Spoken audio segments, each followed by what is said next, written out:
Good morning. Welcome to today's meeting of the CFTC Global Markets Advisory Committee. As designated federal officer of the committee, I note we have a quorum of 36 members present in person or virtually. It's my pleasure to call this meeting to order. I'd like to now turn the meeting over to the chair of the GMAC, Tom Whiff, Vice Chairman, Morgan Stanley. Tom.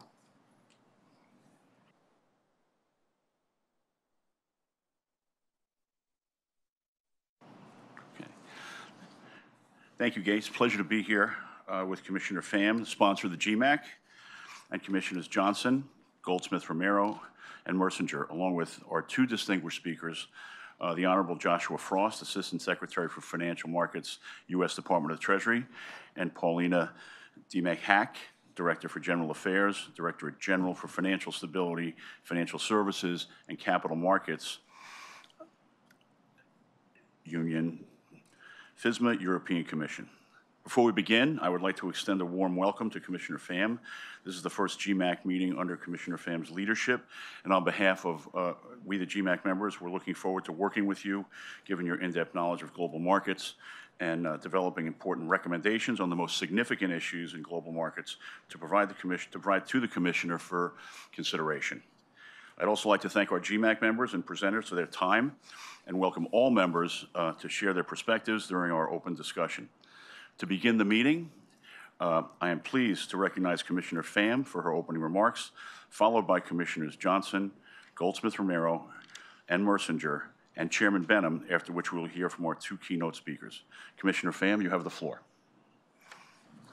Thanks so much, Tom, and thank you everyone for being here today. I just can't stop smiling because I haven't seen the room this full in such a long time, and it reminds me of what some may think of as the good old days during Dodd-Frank, and we used to have these kinds of advisory committee meetings and roundtables and open meetings constantly.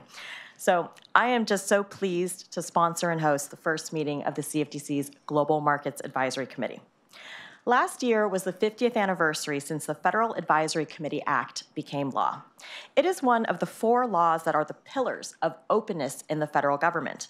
The key values promoted by the FACA are transparency, openness, accountability, accessibility, and public involvement, and these are the same values that guide me as a commissioner. I'm grateful to the U.S. Congress for enacting the FACA, which formally recognizes the benefits of seeking expert advice and recommendations from the public, and which enables the CFTC tradition that we are part of here today. For those here in Washington and those watching across the world, I am one of 5 independent CFTC commissioners appointed to a fixed term. By tradition, each commissioner sponsors an advisory committee that oftentimes explores what the sponsoring commissioner views as key priorities for our markets. Each of the 5 commissioners gets to pick their advisory committee in order of seniority from what is available. As the newest commissioner by about 2 weeks, I essentially got what was left over. So I'd like to share my gratitude to the chairman and my fellow commissioners for leaving me the GMAC, because I cannot imagine a committee more suited to my background and years of experience on the issues that impact the global financial system. I believe that when you get up in the morning, you should be going off to work at a job that you love. Being able to continue to work on these issues through the efforts of the GMAC will keep me going every day. Now, talking about the GMAC's mandate, I know from my experience, both at the CFTC and in the private sector, that global collaboration and coordination are critical to promoting regulatory cohesion and financial stability, and mitigating market fragmentation and systemic risk.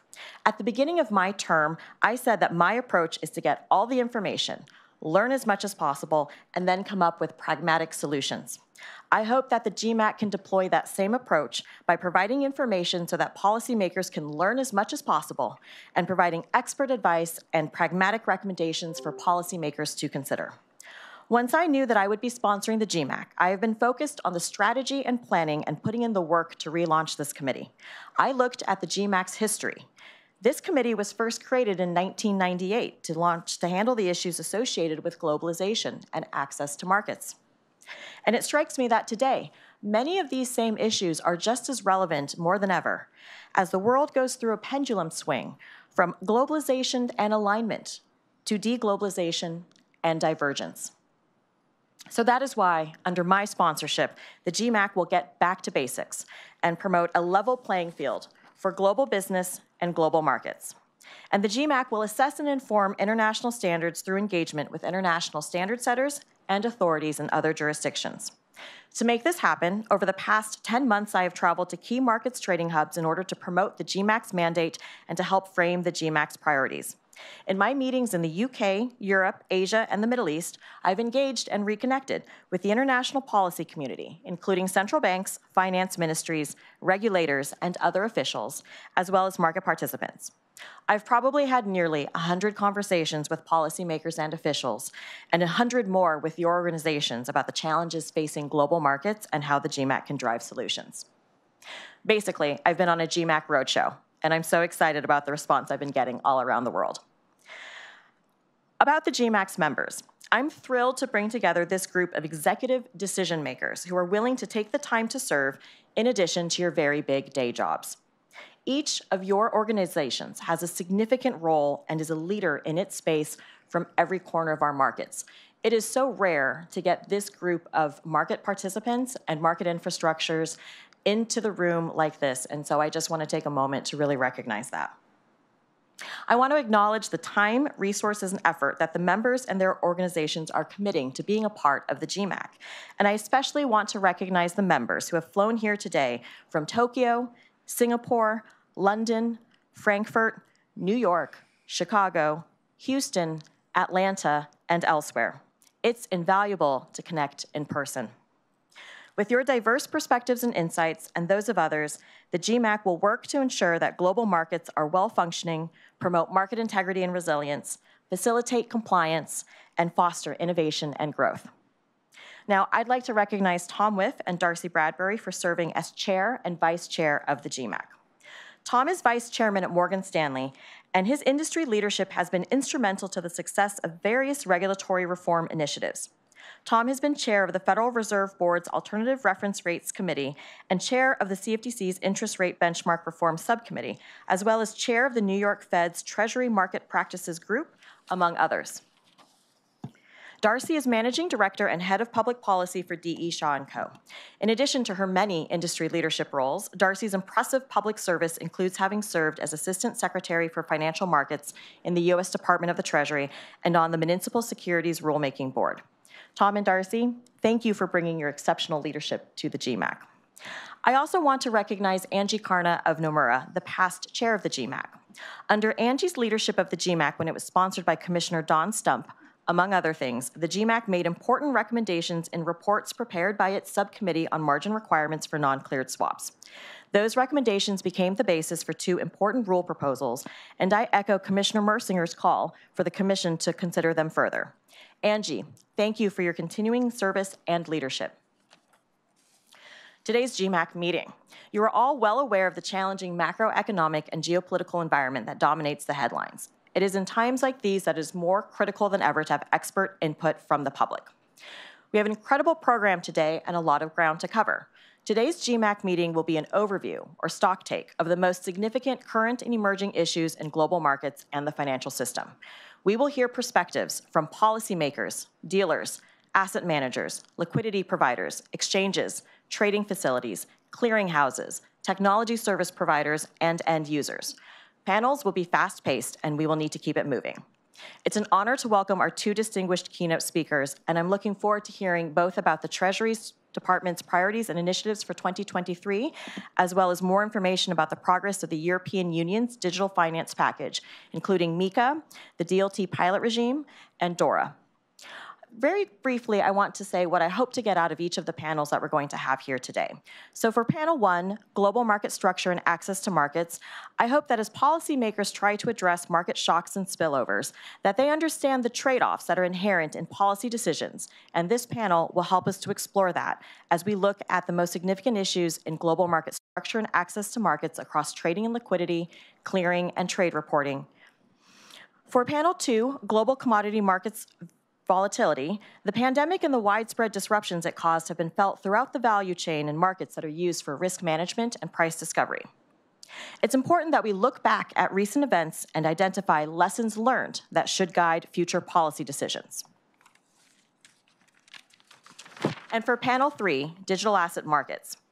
Not only will we learn about international policy developments and also those in key jurisdictions and other global initiatives, I really believe that because digital asset markets can be truly borderless, U.S. policymakers need to understand what is happening at the international level and in other regions of the world so that the U.S. policy approach does not leave Americans behind and playing catch-up. And I know from experience that it is hard to design the right guardrails and controls without understanding the product or activity. So we will hear about the use cases for digital assets. This knowledge will help policymakers to focus on separating the good from the bad. And finally, the GMAC's work. A tremendous amount of hard work went into making this meeting happen. I want to thank my team, my Chief of Staff, Megan Tente, my Chief Counsel, Gates S. Harand, and especially my Interim Senior Counsel, Bridget Wiles, who is an essential part of today. The team has been working around the clock for months to bring us to this moment. I'd also like to thank the CFTC staff who are ensuring we have a smooth event. Keen McBride, Anna Bintinger, Andrew Brighton, Altonio Downing, Michelle Gim, Mercedes Giles, Joshua Griffin, David Jones, Monet Mills, Ty Poole, Ed Ricciabene, Dwight Riley, William Schroeder, and Margie Yates. And there's a lot of hard work still to come. This meeting will help to identify the work program and priorities for the GMAC over the next 2 years. I envision that the GMAC will make a series of practical recommendations on key issues that can be implemented by policymakers and/or firms. These recommendations will be based on data and observations from the markets and market participants that will help to better inform policy decisions. The GMAC will vote today to establish the 3 subcommittees: global market structure, digital asset markets, and technical issues that will drive this work. Soon, we will call for nominations to these subcommittees. I'm providing this platform, and I know that the GMAC members will now take this forward. But today is not about the commission. Today is about you, the members, sharing what you view as the most important and critical issues that need solutions. We are fortunate to have your contributions. I am energized by the caliber and the commitment of this group, and I look forward to listening to the presentations and discussion. Let's get to work. Thank you, Commissioner Pham. Commissioner Johnson? Good morning. Thanks so much for inviting me to join Commissioner Pham and all of your staff, and to the co-chairs of this advisory committee, both of whom have been absolutely essential, I can acknowledge, in being thoughtful, supportive, encouraging, and engaging, I think, with several of us commissioners since we began. I have a really lengthy statement with lots of thoughts about macroeconomic indicators and volatility in markets, much of which you've likely seen come across in a number of speeches recently. So rather than bore you with my repetition of those ideas that may be somewhat interesting, I'd rather yield my time to you, the experts in the room. You've joined us from near and far. You bring with you years of experience. If we did that business calculation and aggregated the total number of years of experience of each of you in this room, I think it would be an astonishing and staggering number. I think we're lucky and very fortunate that you would bring your expertise, talent, and offer your time to inform and to guide the development of pragmatic, as Commissioner Pham suggested, and practical solutions that we can implement to support market integrity and market stability here in commodity derivatives markets, as well as more broadly globally. Thank you for allowing me to join, Commissioner Pham. Thank you, everyone who came. We're grateful for your commitment and for your service. Thank you, Commissioner Johnson. Commissioner Goldsmith-Romero. Good morning. I love that Commissioner Pham said she's energized. This is the feeling in the room, and I'm just so grateful to be here with all of you. I'm really grateful for your service, for all the members, the new members, and the former members. I was going to call you old, but I'll say former members as well who are continuing, and also to the presenters today. I've really had a great opportunity to meet with many of you about some of these issues, which has been very, very helpful to me. And I'm particularly pleased to see our members here from Tokyo and Singapore, who I just recently met with in Tokyo and Singapore and was able to hear about some of these important issues. I want to thank Commissioner Pham for her leadership. I very much value, as I know the other commissioners do, her experience on global issues. I don't think we were trying to leave GMAC with her. I think we wanted her to lead GMAC, given her experience. And I very much value from conversations that her and I have all the time on these important issues. I also value Chairman Benham's leadership, particularly on IOSCO. In the last 3 years, as you know, commodity derivatives markets have faced unexpected global challenges and market disruptions. Now, some were unexpected, hopefully once-in-a-lifetime events like the pandemic and Russia's war. But others, like climate events and cybercrime, have been building for years, and we should expect that markets will continue to grapple with them indefinitely. So what can we learn from these challenges, and how can all of us work together to plan for future challenges? I'm very interested in hearing your perspectives on these questions. We have arrived at a time when we should expect the unexpected. By expecting the unexpected, exchanges, clearinghouses, intermediaries, the Commission, and others can prepare a game plan for future market challenges. A game plan that holds the lessons of past disruptions, but also has the flexibility to adapt to new challenges. There's a great benefit to clear heads planning now. Advanced planning can help ensure that there is appropriate liquidity during times of market stress. Advanced planning can help ensure that extreme volatility does not impede market fundamentals. There's also benefit to considering whether there should be bumper guards that should be in place to help markets remain resilient through disruptive events. And it's important to determine in advance how key decisions will be approached in areas like initial margin, as well as the timing for mark-to-market for variation margin. These and other complex issues impacting global derivatives markets would benefit from forward thinking and the advice from this committee. Working through them now with clear heads and the benefit of time can lead to a workable game plan that will keep markets functioning well during times of stress. I also want to emphasize the importance of surveillance of abusive trading practices during times of stress. I have repeatedly raised this issue, including when I recently spoke to 14 Asian regional exchanges. It's an issue that IOSCO focused on last month in their revised principles. Ensuring that nefarious actors do not take advantage of market disruptions is foundational to proper market function during times of stress. Finally, when it comes to climate change and cybercrime, we know what to expect. This means we can plan around it. We can manage the risk. And together, the public and private sector can use every tool to build market resilience. In my nearly 1 year serving on the Commission, I have seen the global derivatives community pull together. Our markets have functioned well during daunting times. I am pleased that all of you have agreed to serve on the committee and advise the Commission. Your diverse voices and viewpoints are welcomed. Thank you very much, Commissioner Goldsmith-Romero. Commissioner Mersinger.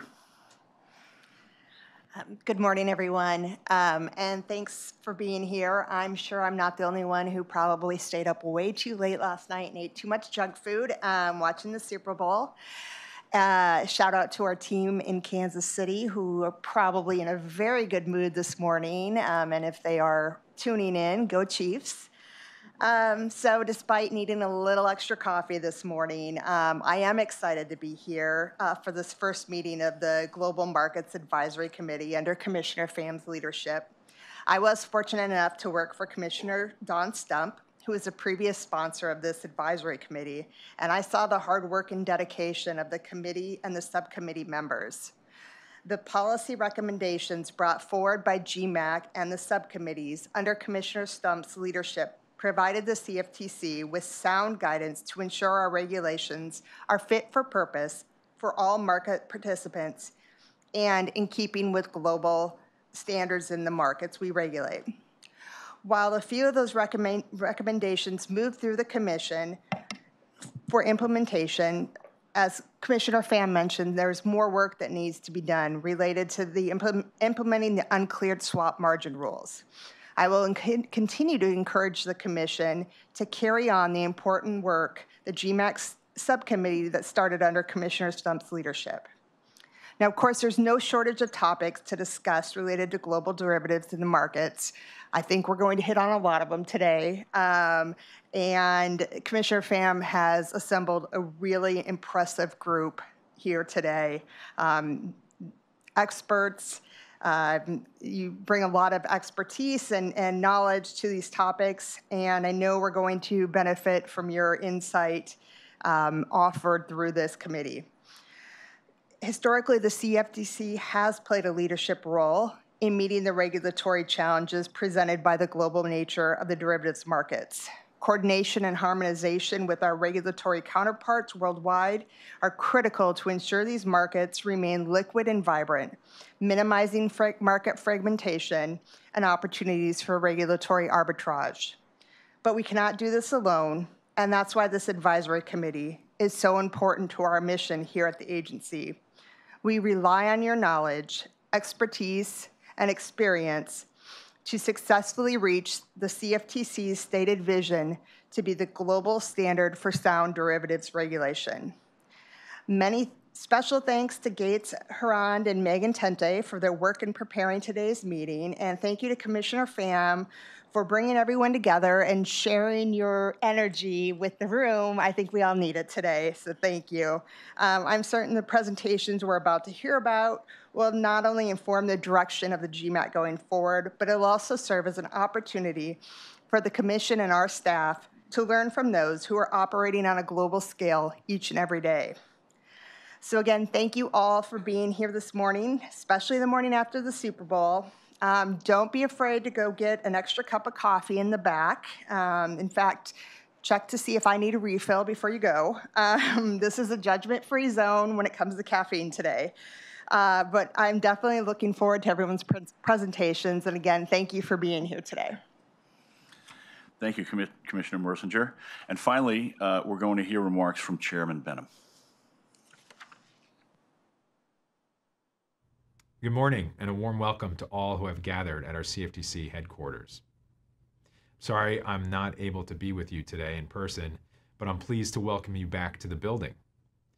I'd like to thank Commissioner Pham for her sponsorship of the GMAC, Gates Harand for serving as the designated federal officer, and also Megan Tente for serving as the alternate designated federal officer.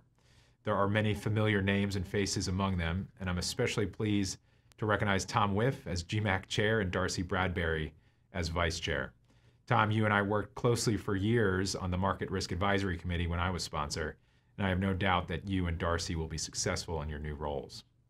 I want to thank and acknowledge today's panelists and invited speakers, including our keynote speakers hailing from the Department of Treasury and the European Commission. And of course, a special thanks to all the CFTC staff who help us bring these meetings together. Lastly, I want to thank the GMAC members. As I have remarked before, advisory committees are vehicles for change, challenge, and perhaps most importantly, debate and consensus. Although one can say this at any moment in time and be accurate, right now, there are many issues and events impacting our markets on a global scale. Looking forward to supporting this committee and being a part of the discussions to come. And I'm sure today's panels will prove productive. Thank you. Okay. Now, for our opening keynote, I'd like to welcome Assistant Secretary for Financial Markets at the U.S. Department of the Treasury, the Honorable Joshua Frost. Mr. Frost has an impressive history with financial markets, including more than 2 decades of experience at the Federal Reserve Bank in New York. Before his current appointment, Mr. Frost co-chaired the liquidity program for the systemically important financial institution supervision at the New York Fed, and held a variety of leadership positions in the New York Fed's markets group, which included overseeing the 2 corporate credit facilities launched in response to the pandemic. Mr. Frost has also served as Director of the Money Markets and Director of Treasury Markets, where during his tenure, his teams have launched a secured overnight financing rate in response to the LIBOR transition, conducted open market operations, and facilitated auctions of debt on behalf of the Treasury. Mr. Frost, we're delighted to have you here today. You have the floor, sir. Thanks, Tom. I regrettably don't have a good number of football puns worked in. Wasn't really something I had in mind when preparing these remarks. So good morning, and thanks to the Commission and Commissioner Pham for inviting me here to speak with you today. Given my role in overseeing the Office of Financial Markets at Treasury, I thought it might be useful to give a few quick updates on what my office has been working on, including taking steps to make the Treasury market more resilient, ensuring a smooth transition away from LIBOR, and charting a path forward for digital assets and voluntary carbon markets. Given the central role of the Treasury market to the global financial system, I'll start with the work that we've been doing to make the Treasury market more resilient. As you know, the Treasury market plays a critical role in financing the federal government, supporting the broader financial system, and implementing monetary policy. While the Treasury market continues to operate well, given the high degree of macroeconomic and geopolitical uncertainty that we've seen, episodes of market stress have been too frequent in the past decade, underscoring the importance of understanding market vulnerabilities and taking actions to address them. These actions are designed to support the Treasury market's ability to absorb and not significantly amplify adverse market shocks that could lead to breakdowns in intermediation. Our work to enhance Treasury market resilience has been coordinated across the official sector through the Interagency Working Group on Treasury Market Surveillance. This Interagency Working Group, or IAWG, includes the Treasury Department, the Federal Reserve Board, the New York Fed, the SEC, and our hosts here at the CFTC. In November, the IAWG released a second staff progress report to summarize recent accomplishments and provide greater perspective about our future work. The IAWG's efforts have been organized into 5 work streams: improving the resilience of market intermediation, improving data quality and availability, evaluating expanded central clearing, enhancing trading venue transparency and oversight, and examining the effects of leverage and fund liquidity risk management. All told, while the official sector has made a good deal of progress, there's still a lot of work ahead. To highlight some of the key accomplishments over the past year, the IAWG member institutions and staffs have proposed policies to enhance the oversight of and participants in and trading venues for the Treasury market and to centrally clear more Treasury transactions, initiated a pilot data collection for non-centrally cleared bilateral repo agreements, and proposed a rule to establish a permanent collection of this data, approving enhancements to the collection and public release of data on secondary market transactions, and begun expanded collection on depository institutions' secondary market transactions in Treasury securities, proposed additional public transparency for Treasury securities informed by public feedback, studied the potential benefits and costs of all-to-all trading in the Treasury market, and analyzed options for establishing more uniform leverage requirements across different market segments for consistently identifying market participants across data collections. That's a lot. We've still got more work to do. I want to spend a few more minutes this morning focusing a little bit more deeply on the data front. At Treasury, we've been working to collect more information on transactions in both the cash and repo markets, and have recently begun active consideration on how best to improve the degree of public transparency in these incredibly important, yet surprisingly opaque markets. This work is intended to bolster the official sector's ability to evaluate market conditions and respond to market stresses. We also believe that providing additional transparency fosters public confidence, fair trading, and a market ecosystem that is more resilient with elastic liquidity. In 2017, FINRA began collecting transaction data from its members through Trace and providing that data to the official sector. The release of weekly aggregate volume to the public began in March of 2020, a coincidentally remarkable time in financial markets. FINRA has made several enhancements to the published aggregate volume information since that time, and have announced that effective today, they plan to move to a daily release cycle with some additional data elements. At the same time, Treasury has been considering additional measures to enhance the transparency of the Treasury market, particularly in the secondary market. We've solicited input from the public that provided a range of opinions on the benefits and risks of enhanced transparency. Based on this input, Treasury believes that additional transparency can provide meaningful and lasting benefits for the Treasury securities market. To that end, in November, Treasury announced that it is supporting the public release of secondary market transaction data for on-the-run nominal coupons with end-of-day dissemination and appropriate cap sizes. Such data would cover more than half of the daily transactions in the cash market. As you know quite well, the Treasury futures market already has much greater transparency, and this does not seem to have hampered overall liquidity in that market. That said, as we continue to consider the potential risks and the importance of the Treasury market, we're going to proceed in a gradual and calibrated manner. As Undersecretary Lang said in remarks last November, our plan is to walk, not run, when it comes to transparency. Turning now to the transition from LIBOR, Treasury has long played an important role in highlighting the risks associated with the continued use of LIBOR and in encouraging a market participant-led transition. Treasury has served as an ex officio member of the Alternative Reference Rates Committee, or ARC, since that group was convened in 2014 by the Fed Board and the New York Fed. The ARC has recommended the Secured Overnight Financing Rate, or SOFR, which is a robust rate based on over $1 trillion in daily transactions, and has worked closely with regulators and market participants to evaluate and identify and resolve potential roadblocks to the transition. Despite this important progress, we're at a critical juncture with the upcoming US dollar LIBOR cessation date.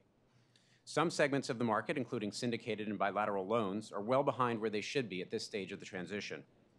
The ARC recommends that parties remediate their contracts to move from LIBOR to SOFR now to reduce unnecessary uncertainty, avoid unintended adverse outcomes, and mitigate the associated operational risk.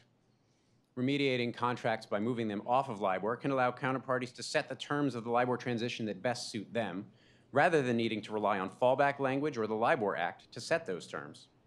Even in cases where the contract is deemed to have a workable fallback, counterparties still need to assess whether they are in a position to operationally handle the potentially large number of contracts that would be changing after June 30th. Remediating contracts by moving them off of LIBOR before this date will help lessen those operational challenges. As I'm sure you are all acutely aware, the transition away from LIBOR has posed enormous costs and is something no one wants to repeat. With that in mind, the ARC has recommended the use of term SOFR remain limited, a recommendation that's consistent with the concern around those costs. Turning now to digital assets, we're also attentive to the impact of emerging technologies on our financial system. As part of that effort, Treasury, along with other federal agencies and departments, last year completed the federal government's most comprehensive review of digital assets, pursuant to President Biden's Digital Assets Executive Order. As Secretary Yellen has noted, innovation is one of the hallmarks of a vibrant financial system and economy.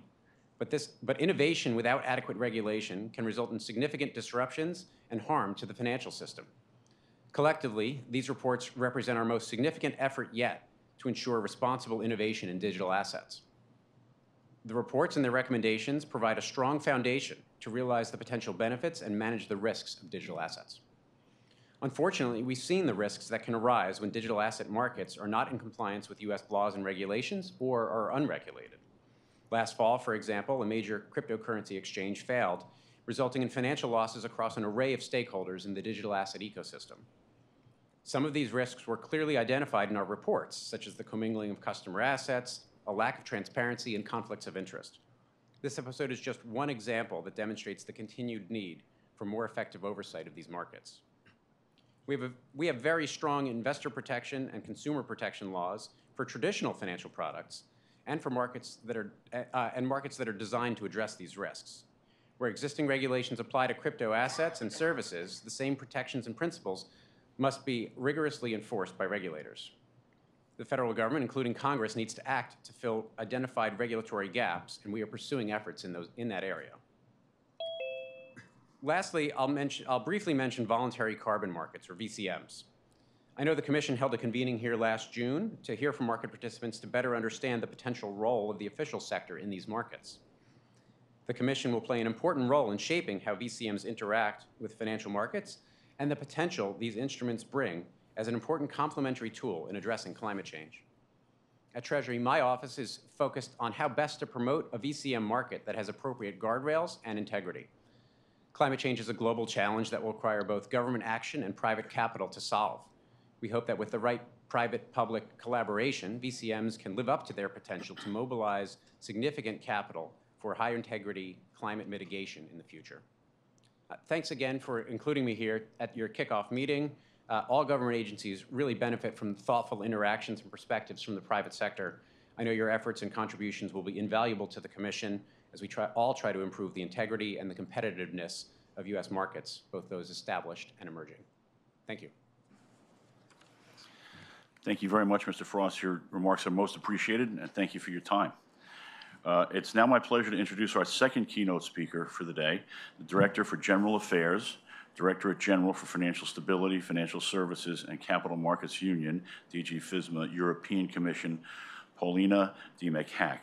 Ms. Diemek-Hack has worked on financial services matters in the European Commission in different positions since she joined in 2004, including a private office of then Commissioner Michel Barnier, subsequently Vice President of the European Commission between 2010 and 2014, and as financial advisor in the private office of the then European Commission President Jean-Claude Juncker between 2014 and 2019.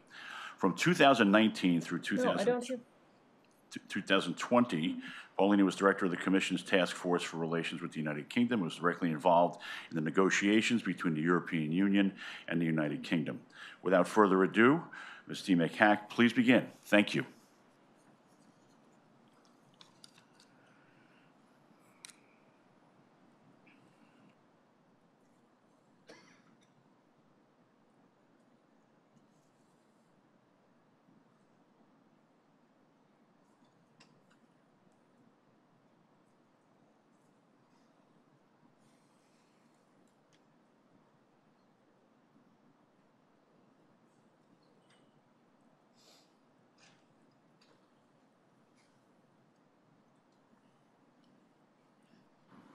Just a moment while we work on our international interoperability.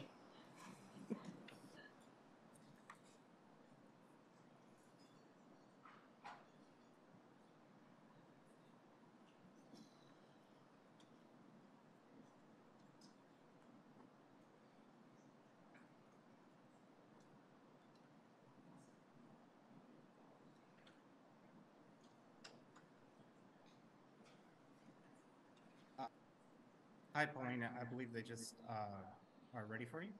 Press the button. Yeah, I hear you now. Yes. Thank you. Hello? Yep, ready to go. Thank you. They are ready for your presentation. Can I start or? Yeah, you can start. Ah, okay. Good morning, everyone. And first of all, I want to thank the colleagues from the CFTC very much for inviting me to this seminar. And I'm really sorry that I cannot be with you in person. I was in Washington, D.C. last week, actually, but I had to travel back to Europe, so I couldn't stay over the weekend. I'm a director in the European Commission. The European Commission is the authority in the European Union which is proposing legislation, in my case, in the financial services area. And we then have our two co-legislators, the member states on the one hand and the European Parliament on the other hand, which will finally agree on the rules before they can start entering into application in Europe. What I wanted to touch on very briefly in the next couple of minutes is what we are working on right now in the European Union. That is, on the one hand, rules that in a way date back to the global financial crisis and the new rules we put in place at the time for the banking sector, for the insurance sector, for the fund sector. Of course, 10 to 12 years later, obviously there's time to review and revisit some of these rules. We have new important international agreements to be taken into account, to be implemented. I'm thinking in particular about the Basel III agreement that we are in the process of implementing in Europe, as you are in the US and in many other places. And we are also working a lot on our capital markets legislation to promote our so-called capital markets union, which is something that we try to make our EU capital markets more resilient, better integrated, and of course also making sure that we get a higher participation of retail investors in capital markets, to some extent the way you have it in the US already. So that is, if you wish, a bit our classical work, looking at the financial sector. And then we have also a number of exciting new policies, which come with a lot of opportunities, but also with some risks. And what I'm thinking about here is notably the areas on sustainable finance and also on digital, crypto, and operational resilience. And I'm going to say a few words about these two areas in the minutes to come. Now, starting with sustainable finance, something where we started work back in Europe quite a few years ago already, of seeing that with the climate change challenges, we needed to do something to facilitate the green transition. knowing that public funding is necessary but not enough, we felt that we needed to make sure that we could channel also private funding into this really important sector.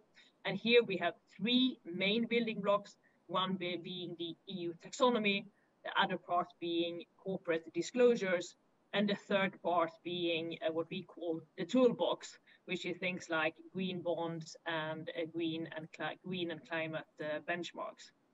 Of course, this is an area where we know that the EU is probably a little bit more advanced than many other jurisdictions, and we believe it's therefore it's really important to have a very good international dialogue on this issue, and of course, ideally making sure that the various frameworks that are being developed in this area across the globe are as consistent and coherent and interoperable as possible.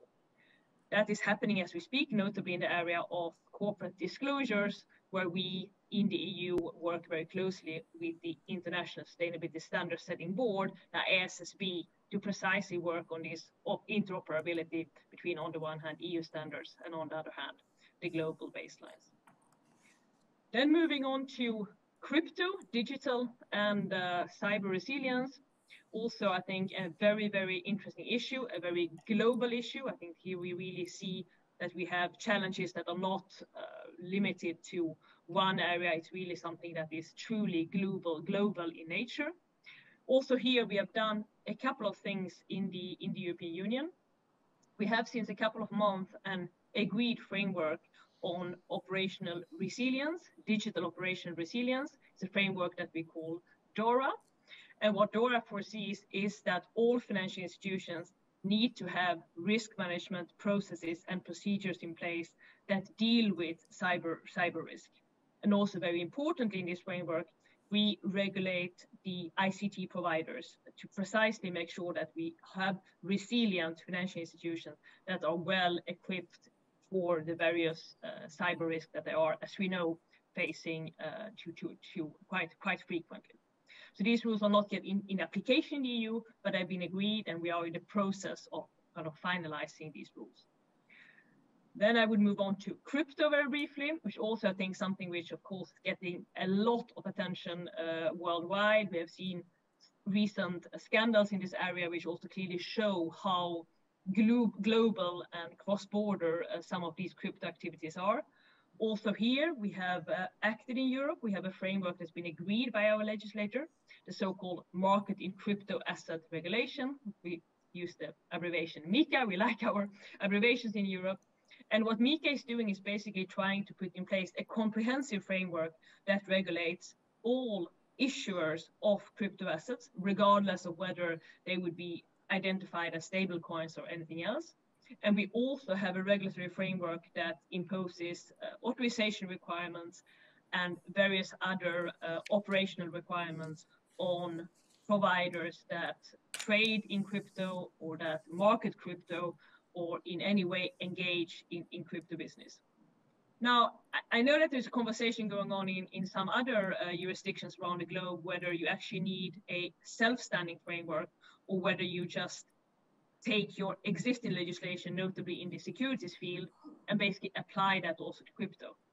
We had that conversation in Europe a couple of years ago as well, and I think our conclusion was that our existing securities framework was not sufficiently broad to cover all existing kinds of crypto, and that's why we felt that having a self-standing, crypto-based regulation was the right way to go. We also had a need to go ahead quite quickly and legislate because we are a union of 27. And what happened was that some member states started looking into this issue, started looking into issuing national legislation. And then we felt it was the right call to put forward EU rules so that we have a common and coherent framework across the EU 27. We have also been involved very closely in the international work in this area, so following the work of the Financial Stability Board in particular. If you look at the recommendations that the FSB published last year, our MiCA regulation is very much in line with these recommendations. As I said, of course, this is a global phenomenon. We believe and would, of course, encourage our other jurisdictions to put in place framework in these areas as well, precisely to avoid also that there would be loopholes in the global regulatory framework, and which actors then could exploit and misuse to their benefit. But so we really see in this area, as in the area of sustainable finance, this great need to have a global conversation, first of all, and global coordination and cooperation. And I believe, by the way, that that's one of the issues that's also being discussed at this conference, which brings together so many regulators from different places in the world. I finally wanted to say a few things about also very linked to the digital area, and that is about digital ledger technology, DLT. Our legislators have agreed on a pilot project for DLT, which will enter into application in March, so very soon. And this is a pilot project that focuses very much on post-trade, so basically the settlement of securities in particular. And I think what we felt was that it would be interesting to create a little bit of a sheltered environment where our operators could try out some of these new technologies. So that's basically what this pilot project does. It does to, in some areas, basically allow our financial market infrastructure some targeted exemptions from the existing rules. Of course, this is not carte blanche, this is not do whatever you want, but it's really a rather careful effort to waive some of the regulatory requirements that are basically difficult to adhere to if you use blockchain technologies. So as I said, something that we are quite excited about. We will roll out this pilot project as of next month, in close cooperation, of course, with our supervisors and our regulators to make sure that this takes place in an as controlled environment as possible. The pilot project will be running for 3 years, and then the idea will be to obviously take stock on where we are. I guess that in the meanwhile, the technological developments will have gone even further, and then we will have to do a bit of an assessment of how this has worked during these 3 years, and then see what potential regulatory changes we may wish to do going forward. As I said, it's very early days. We will launch this next month, but it's something that we are quite excited about, and of course also very interested in discussing with other jurisdictions and having a conversation about the experiences that others may have made with similar projects. I think I have used my 8 or 9 minutes now, so I will close here just to say again, thanks so much for inviting me. Again, sorry for not being with you in person. And I think the main message which I was trying to underline during this brief intervention is really that I think having these global discussions, the global conversation, making sure that we are as aligned as possible, as coherent as possible in our various frameworks is really, really important, and something that, of course, we look forward to continue in this spirit with all of you. Thank you very much. Thank you very much, Director Dimik-Hack, and for sharing your European perspective. We appreciate your time. So before we get going here, we're going to have a few housekeeping items. So first, be mindful when your microphone is unmuted. Mute when you're finished speaking. After each panel, there's going to be an open discussion for members. We really want to make sure that people are participating. This will be an active, obviously an active committee. So for GMAC members, when called upon, identify yourself, the organization you represent on the committee. But before we get started, I just would like to add that, where we are today, today's meeting, I think, is going to really set the tone for our work as we move through time. And I think we really look at these as working sessions. We look to have people very, very engaged in this work as we move forward. So we have carved out a pretty good chunk of time between these panels for people to really engage and and as we've heard, and I think the tone that we've heard here from the commissioners today, really set us off on the fact that although this is really ambitious, it's also achievable. And I think we're going to be able to, as we've heard, debate, build consensus, but really present good conclusions and or actionable recommendations. So I think we really want to sort of set a tone today that we're going to take this forward, that there's going to be a series of panels today, but a lot of conversations. So we really would hope that people would be able to participate as actively as possible within the time allotted.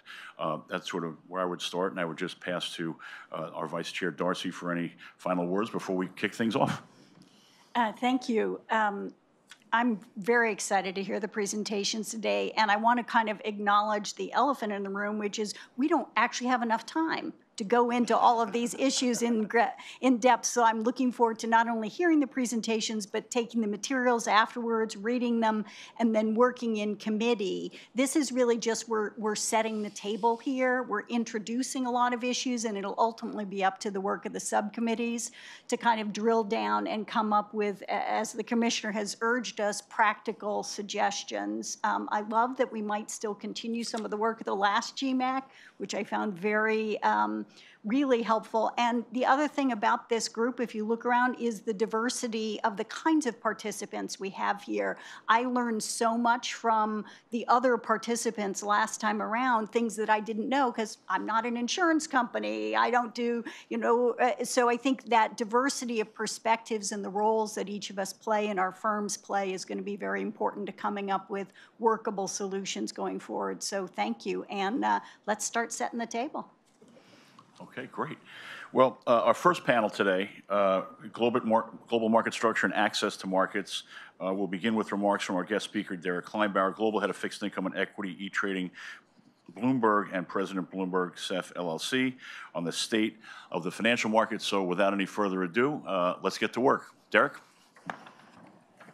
Great. Good morning. Before I begin, I would like to thank Commissioner Pham and the members of the GMAC for providing me the opportunity to present here today.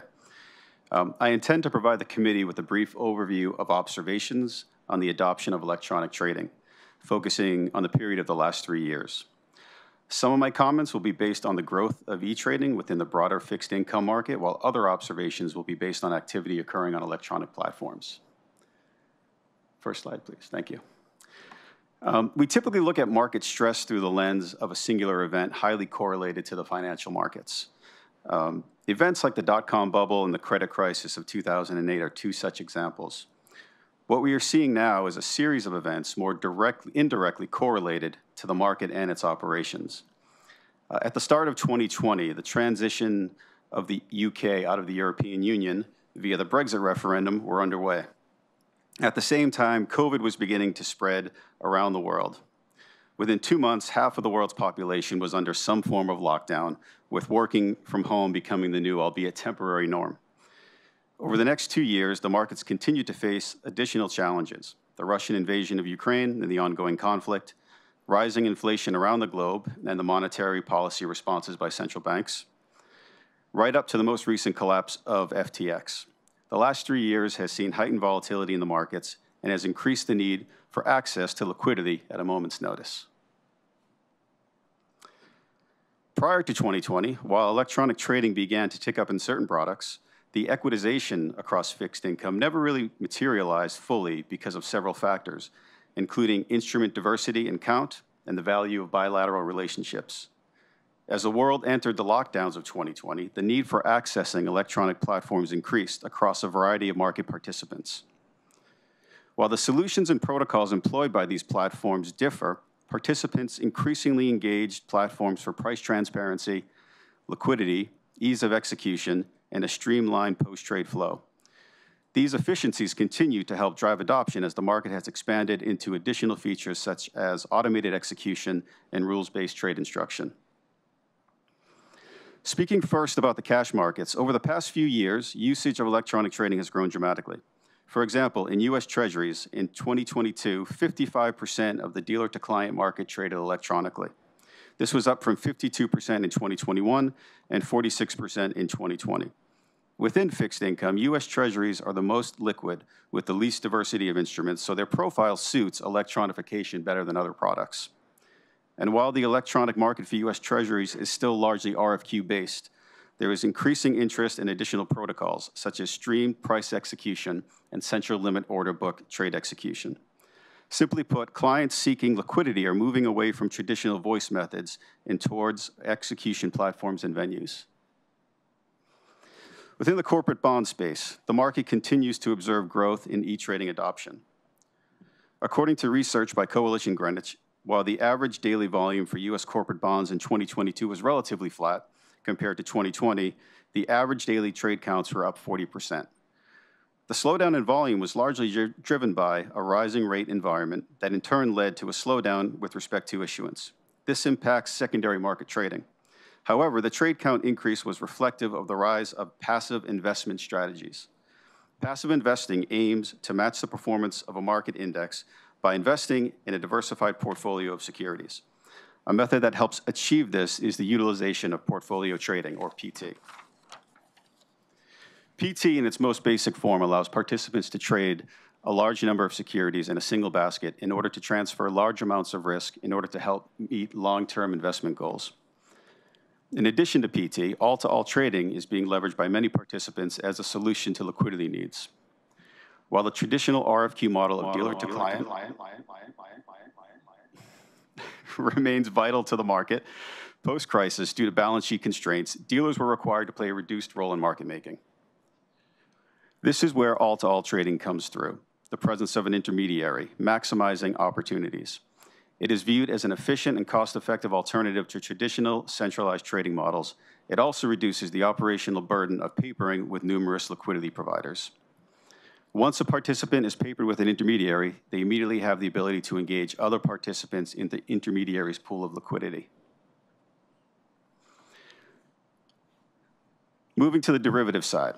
Activity over the period on swap execution facilities increased as volatility and a rising rate environment required participants to manage their risk exposure. On BSEF, volume of credit default swaps, which is typically correlated to the VIX, was up over 51% over that period. Interest rate swaps also experienced an increase of 34% in volume. This is reflective of clients managing interest rate exposure and migration away from USD LIBOR to SOFR, momentum which was aided by the CFTC's SOFR First initiative, which commenced in July 2021. Also, swap execution facilities were a destination post-Brexit. CEFs were the one location where UK and European-based participants could meet, effectively acting as a bridge vehicle. Bloomberg CEF in particular experienced an increase of 24% in European-based firms onboarding. While the adoption of electronic trading has been increasing in recent years, there are several variables that may have an impact to further utilization. Proposals made by regulators in both the US and abroad look to either modify existing regulations or to introduce new regulatory requirements to certain products. Swap execution facilities have been live for the last 10 years. The implementation has been a success. From providing participants pre-trade price transparency, ensuring best execution via the RFQ-to-3 mandate, pre-trade credit checks, streamlined clearinghouse submission, and subsequent public reporting, the marketplace has adapted and has been functioning quite well, even in times of extreme volatility and uncertainty. While the SEC is looking at a security-based CEF rule, harmonization will be the key to ensure seamless adoption. Additionally, proposals advanced by the SEC seek to change the definitions of an exchange as well as that of a dealer.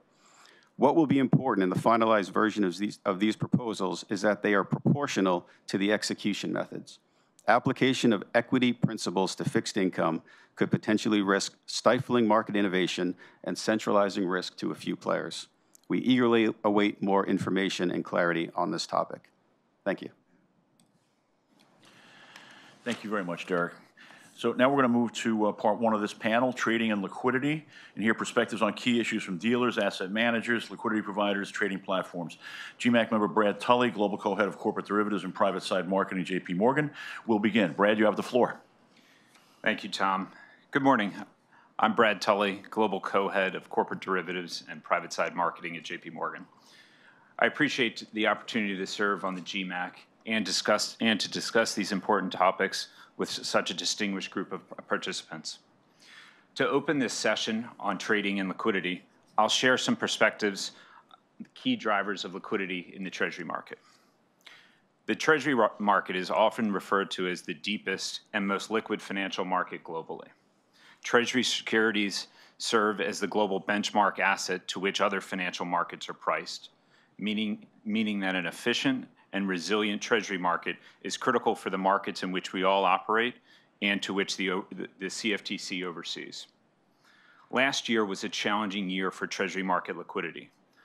While the market continued to function, it did so with lower levels of liquidity relative to historic norms. Market depth, which we define as the sum of the 3 bids and offers calculated daily between 8:30 and 10:30 a.m., declined over 60% over the course of the year. As you can see in chart 1, market depth is at low levels only seen in the spring of 2020 during the COVID-19 pandemic, and prior to that, during 2008 global financial crisis. This trend in declining liquidity reflects two parts. First, the effect of the changing monetary policy environment, including the impact and uncertainty of the path of inflation and interest rates. And two, longer-term structural changes to the Treasury market, which have resulted in less intermediation capacity and more sensitivity of market liquidity to volatility. I'll talk about each of these in turn. In chart 2, it shows the total Treasury market depth regressed on the daily delivered volatility of JP Morgan's Global Bond Index. From this chart, you can see that 1, depth declined sharply over 2022 as delivered volatility rose to decade highs. Interestingly, regression shows that during the 2016 and 2018 tightening cycle, market depth was also sensitive to changes in volatility, though the two series were not as highly correlated as they are now. And notably, market depth has settled at lower levels for a given level of volatility than during the prior cycle, indicating that the baseline level of liquidity is now lower than it was even 4 years ago. There have been a range of structural changes to the Treasury market over the last decade plus, which may be driving this trend, including the overall growth of the market, changes in participants, technology, and trading behaviors. I'll touch on a few of these now. Chart 3 shows that the total size of the Treasury market has grown significantly. In 2007, it was about $4 trillion, ending at $24 trillion in 2022. This has outpaced the growth of traditional intermediation capacity. For example, primary dealers' Treasury positions, plotted on the same chart on the right axis, has declined as a percentage of total Treasuries outstanding, from around 3% in 2007 to 0.5% in 2022. This highlights a reduction in intermediation capacity from traditional liquidity providers as they face capital and balance sheet constraints and thereby limitations on their ability to intermediate risk. Another significant change is technology, and in particular, automated trading. It has changed the way the market trades. In chart 4, it shows that the market share of automated trading in the interdealer market from between 2010 to 2016 was about 60%. Between 2016 to present, it has moved upwards to 75% on average. This technology has brought new liquidity providers to the market and enabled new trading and investment strategies. Nonetheless, due to the confluence of regulatory, technological, and behavioral changes, intermediation capacity overall has not proven sufficiently elastic during periods of stress.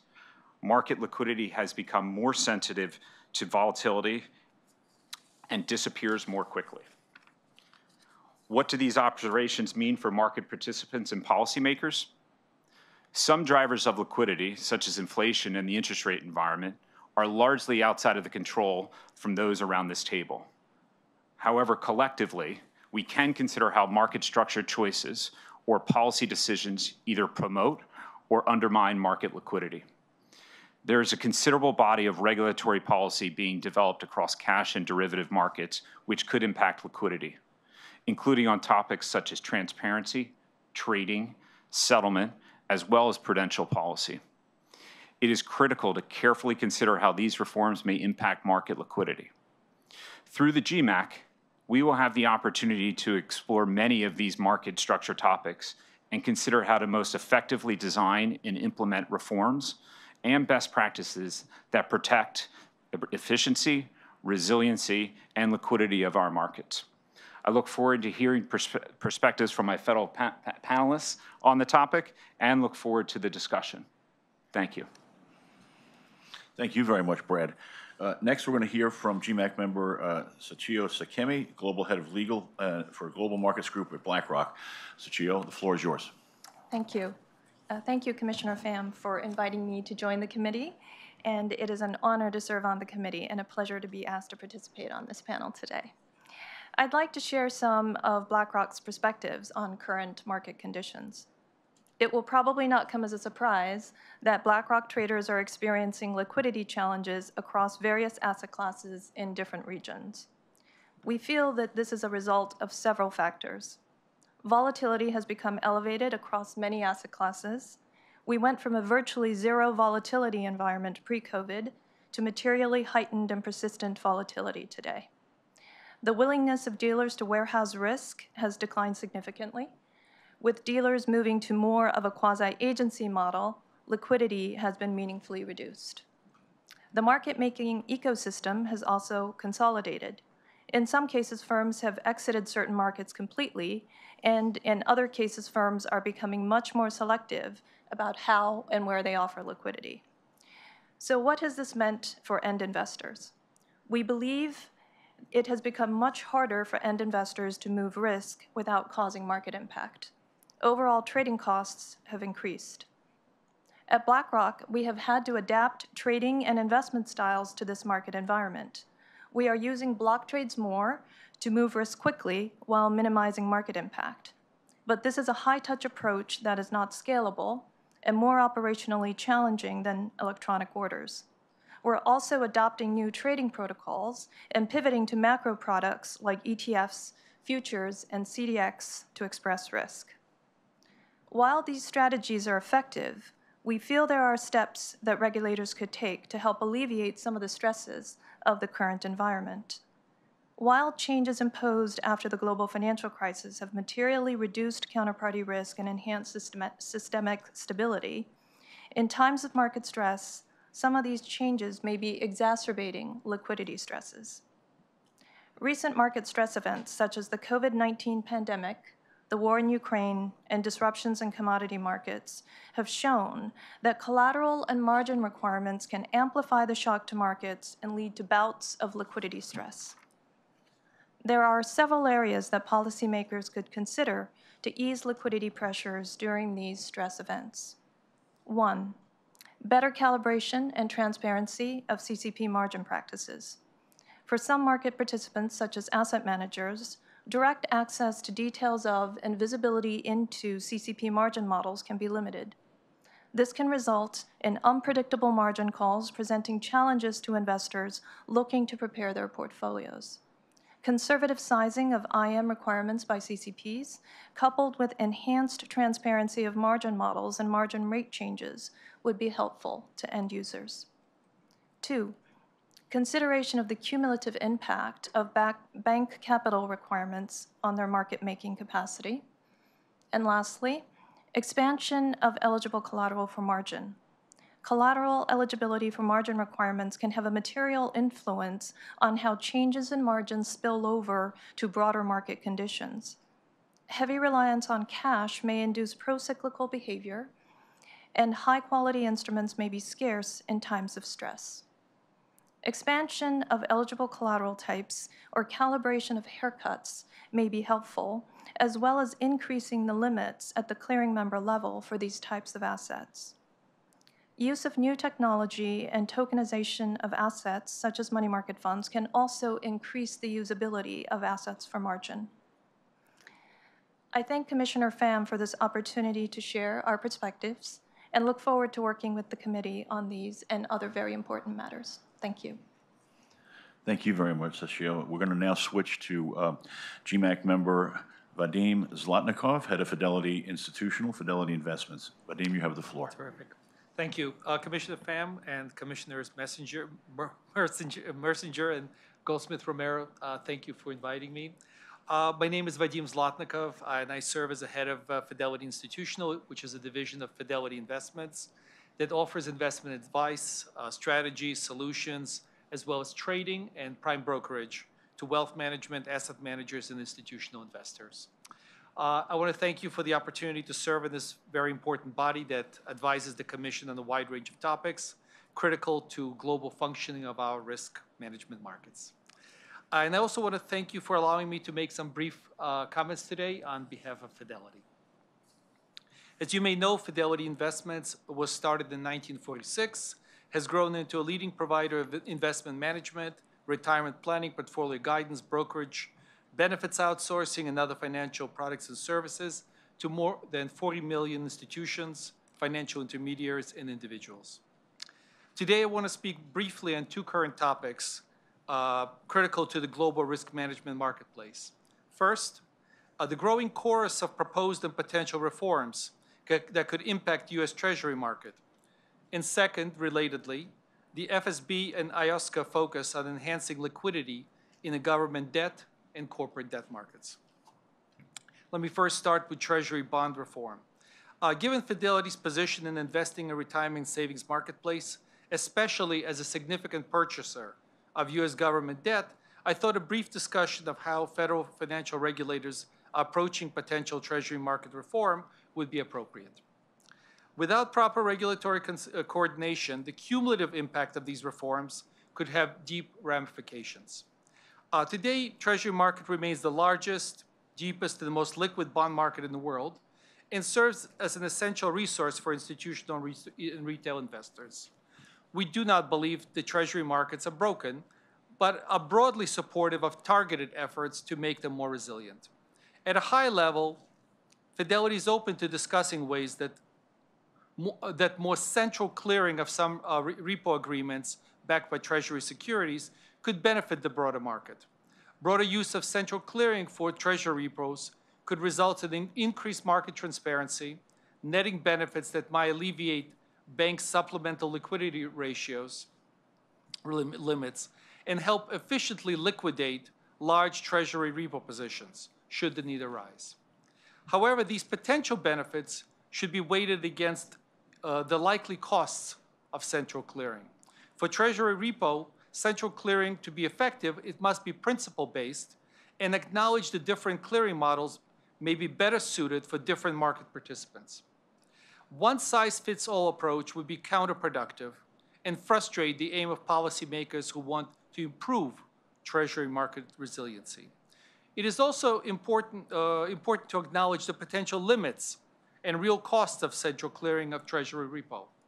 It is not assured that clearing mandate would result in more liquidity during times of market stress. Additionally, centrally cleared Treasury repo could also introduce a single point of failure in one segment of the broader Treasury markets. Importantly, we do not believe central clearing in the Treasury cash markets is necessary. These markets are already extremely liquid.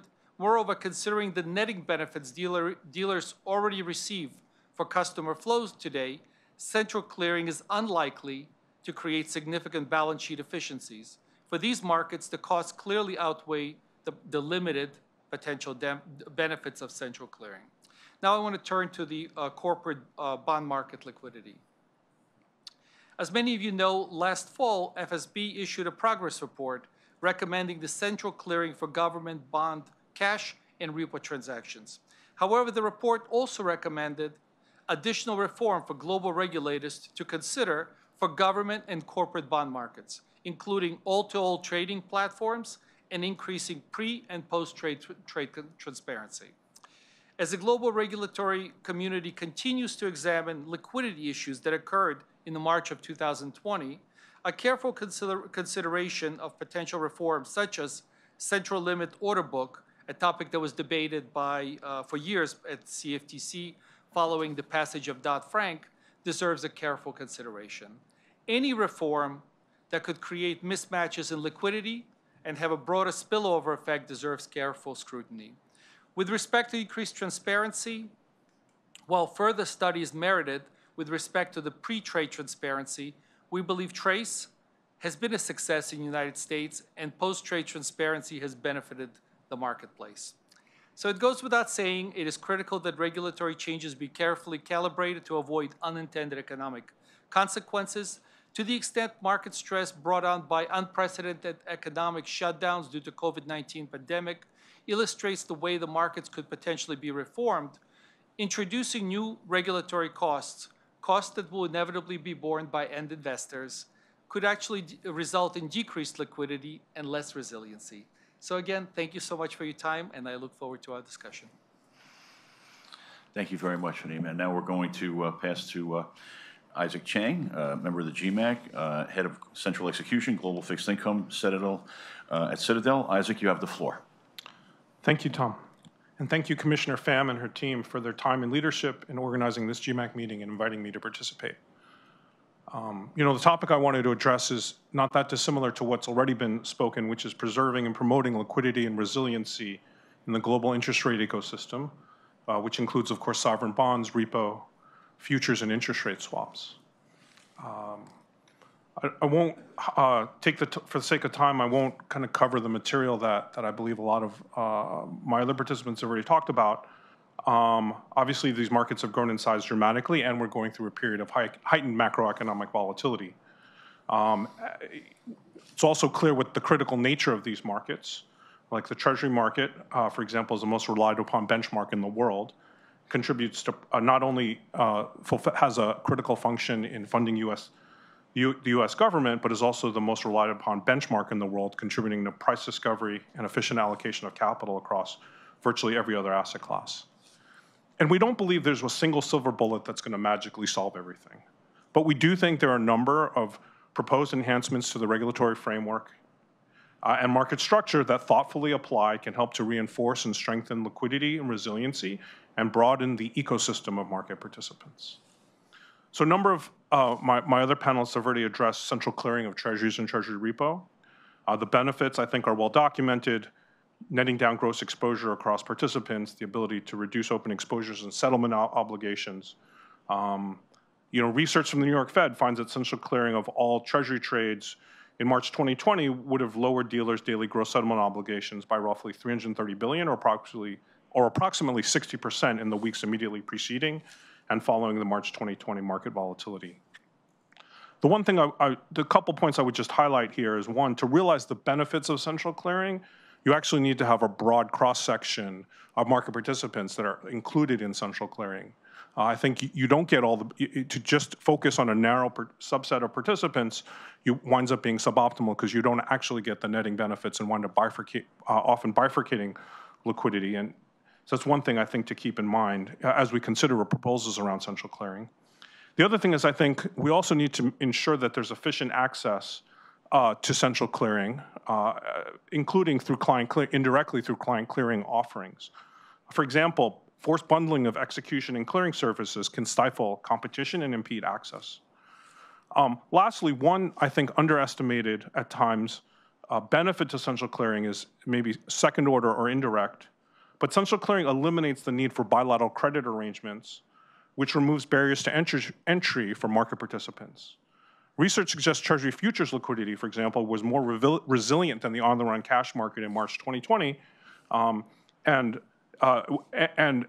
argues that the more diverse ecosystem of market participants, the more participants you have in the market, the deeper and broader and more resilient the market will be. Alongside, there are global issues to consider. Just as the swap market, interest rate swap markets transition to central clearing, an appropriate client clearing solution has to be developed. I think we have to we're going to have to address the same issues in sovereign debt and sovereign debt repo markets. For example, central clearing of U.S. Treasury repo will invariably occur at a U.S. CCP, while central clearing of repo on EGBs will almost undoubtedly occur on EU CCPs. But the coordination across these efforts, I think, is critical. Similarly, we need to evaluate carefully, for example, the SEC's current proposal to dramatically rewrite the definition of the term dealer. Many market participants have already detailed how this proposal could have profound negative effects for the Treasury market liquidity, resiliency, and efficiency by compelling some of the largest customers in the market by holdings to reduce their investment, trading, and hedging activities. Transparency is another topic that my other panelists have discussed that we also believe is critically important. I think the benefits of increased transparency are well documented. Nearly every academic study that's been done has found that in U.S. futures, corporate bond, muni bond, agency MBS, and over-the-counter derivatives all benefit from comprehensive post-trade transparency regimes. And we're supportive of the Treasury announcement in November that has decided to move forward as a first step with transaction-level post-trade public reporting for segments of the Treasury market. We do think that this will enhance investor ability to evaluate execution quality, increase competition for customer orders, It'll be a catalyst for evolution in trading protocols. Again, lower barriers to entry for new liquidity providers and market participants, and support robust participation in auctions, which again leads to deepening liquidity, not just in US Treasuries in isolation or in sovereign debt markets in isolation, but across highly correlated assets like futures and swaps. In the EU, as the MiFIR review negotiations enter their final stages, the EU is on the verge of taking significant step forward in bond and derivatives markets transparency by rationalizing its deferral regime, such that price reporting occurs within 15 minutes or by end of day, and introducing post-trade consolidated tapes similar to TRACE in the US. The UK has committed to exploring similar enhancements as part of the Edinburgh reforms announced in December. We believe these are welcome developments that should strengthen market liquidity and resiliency. We also want to make sure that as derivatives markets evolve, that we preserve international alignment of clearing and trading obligations in the swaps market, particularly post-LIBOR transition. We believe liquidity in the global swap markets has benefited from alignment, international alignment of clearing and trading obligations, particularly in the US, EU, and UK. Following LIBOR transition, we believe it's essential for jurisdictions to update the scope of their clearing and trading obligations in a harmonized manner. So an example, for example, and as an example, in SOFR swaps, the US has updated the clearing obligation effective this past September, but we're still waiting for amount determination to be made to update the trading obligation, which we hope will happen shortly. Against this backdrop, ESMA published rules earlier this month that would extend the clearing obligation to SOFR swaps, but declined to consider extending the trading obligation at this point. We believe we should strive to align the instrument scope and effective date of these updated obligations. Thank you for your time this morning, and I look forward to working as part of GMAC to address these critically important issues. Thank you very much, Isaac. Well, now, our last speaker in part one of panel one, we're going to hear from GMAC member Scott Fitzpatrick, CEO of Tradition CEF. Scott, the floor is yours. Thank you very much, Tom. Before I start with my brief presentation, as like others, I'd like to thank Commissioner Pham, her staff, and the entire CFTC for the opportunity to be here today. As stated by others, it's an honour to be asked to serve in this prestigious committee, and I look forward to our discussions and debates over the coming months. My name is Scott Fitzpatrick. As Tom mentioned, I'm the Chief Executive Officer of Tradition CEF. I also run the global commercial data business at Tradition, and I sit on our North American executive management team. I'm here today representing Tradition as a global intermediary in over-the-counter swaps and listed derivative products for wholesale markets, or interdealer markets, as other people may know them. As a firm, we're represented in 43 offices across 30 countries, helping wholesale markets participants transact in hundreds of products across foreign exchange, interest rates, equity, credit, fixed income, and energy and commodity asset classes. And as a result, we are regulated by all of the world's primary regulatory bodies. Could you go to the first slide, please? There's a lot of words up there, but I'll just read through them. You can have a copy of the slides later. As we all know, Dodd-Frank was passed into law in 2010. The resultant CEF rules were adopted in May 2013, and CEFs went live in October 2013 in the form of Part 37 CEF core principles, with approximately 23 CEFs qualifying for registration at the time. We were presented with 511 pages of preamble and rule text covering 15 core principles, forming the basis by which we would operate. As one would expect, the vast majority of rules implemented addressed key issues of derivative market reform as intended. Most of the rules facilitated a business-as-usual rollout and the process of intermediation, thanks to some excellent work by many personnel, IT, compliance, middle and back office operations, and of course broking staff across my firm, and also those of our peer groups. Desks across our firm barely skipped a beat, market liquidity survived, and the transition remained organised and healthy. However, I think it's fair to say that not everything was as straightforward as it appeared. Next slide, please. In the context of market intermediation, we as CEF see the world in essentially three phases: pre-trade, which constitutes liquidity formation, management, and communication. We have various ways of doing that based on the nature and advancements of the individual market, from complex liquid products through less complex, highly liquid product and ultimately highly liquid products. As a result of the evolutionary progression of markets, our protocols range from predominantly voice-driven through to hybrid models where screen and voice liquidity coexist, and ultimately into highly electronic markets. Second phase being trading, which is the process of executing matching interests in multiple to multiple swap markets. Here we operate in many markets, many products, some simple, some complex, and as I mentioned, with very different protocols and very different liquidity characteristics. And of course, finally, post-trade, upon conclusion of a transaction, we then have to, as the venue, take care of what is universally sort of referred to as STP or processing. The process includes, but is not limited to, trade confirmations to counterparties, trade reporting to the SDRs of choice, submittal to clearinghouses of choice, information retention, and of course, audit trails from communication during the execution and liquidity management process. Naturally, in the event of errors, which do happen, we have rules and processes around error handling, including void ab initio for swaps failing on credit-related matters. Underlying these three areas, thanks to footnote 88 and the US Persons Nexus, this process has to be managed not only in the US domestic markets, but also across our global business where and whenever US persons transact. Here we navigate substituted compliance across venue rules by regulatory jurisdiction, client jurisdictional preference for trading, to simply what is and isn't possible. Think Brexit. As Derek mentioned earlier, Brexit provided an interesting example of the global regulatory structure whereby UK and European-based institutions cannot trade on each other's venues. As a result, the CEF became the de facto venue as substituted compliance exists for all parties in this case. Today, due to Brexit, as a firm, we see approximately 50% of our Euro swaps trading happening on CEF. Next slide, please.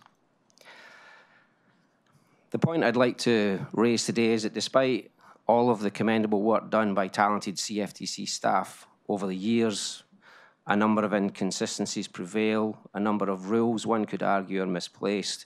In some cases, inefficiency in the handling of market liquidity and processing of orders is a stress point with our clients. To this day, 10 years after the implementation of the CEF rules, we're still explaining to clients why we have to do things the way that we do. We still rely on several no-action relief letters and verbal agreements with the CFTC staff to operate. Despite our ability to manage the complexity of these rules across multiple regulatory jurisdictions here and abroad, the concern is that these inconsistencies put our facilities and, by extension, our clients at risk of breach and or non-compliance with the rules. I'd like to think that at some point we will get the opportunity to address these areas and potentially fix them where we can, most of which I believe are non-controversial operational procedures. I look forward to hopefully having the chance to table these matters for consideration, debate, and possibly resolution. Thank you once again to Commissioner Pham for the opportunity to make these remarks today. That concludes my presentation. Thank you very much, Scott, and thanks to all the presenters. That we will now, that completes part one of panel one. And we're going to continue on with part two on clearing. But I want to thank all the presenters because I really think this sort of is exactly what we're looking for, is to get all these issues on the table. There's points of consensus here. There's points I think, worthy of some further discussion as we get to our work streams as time passes.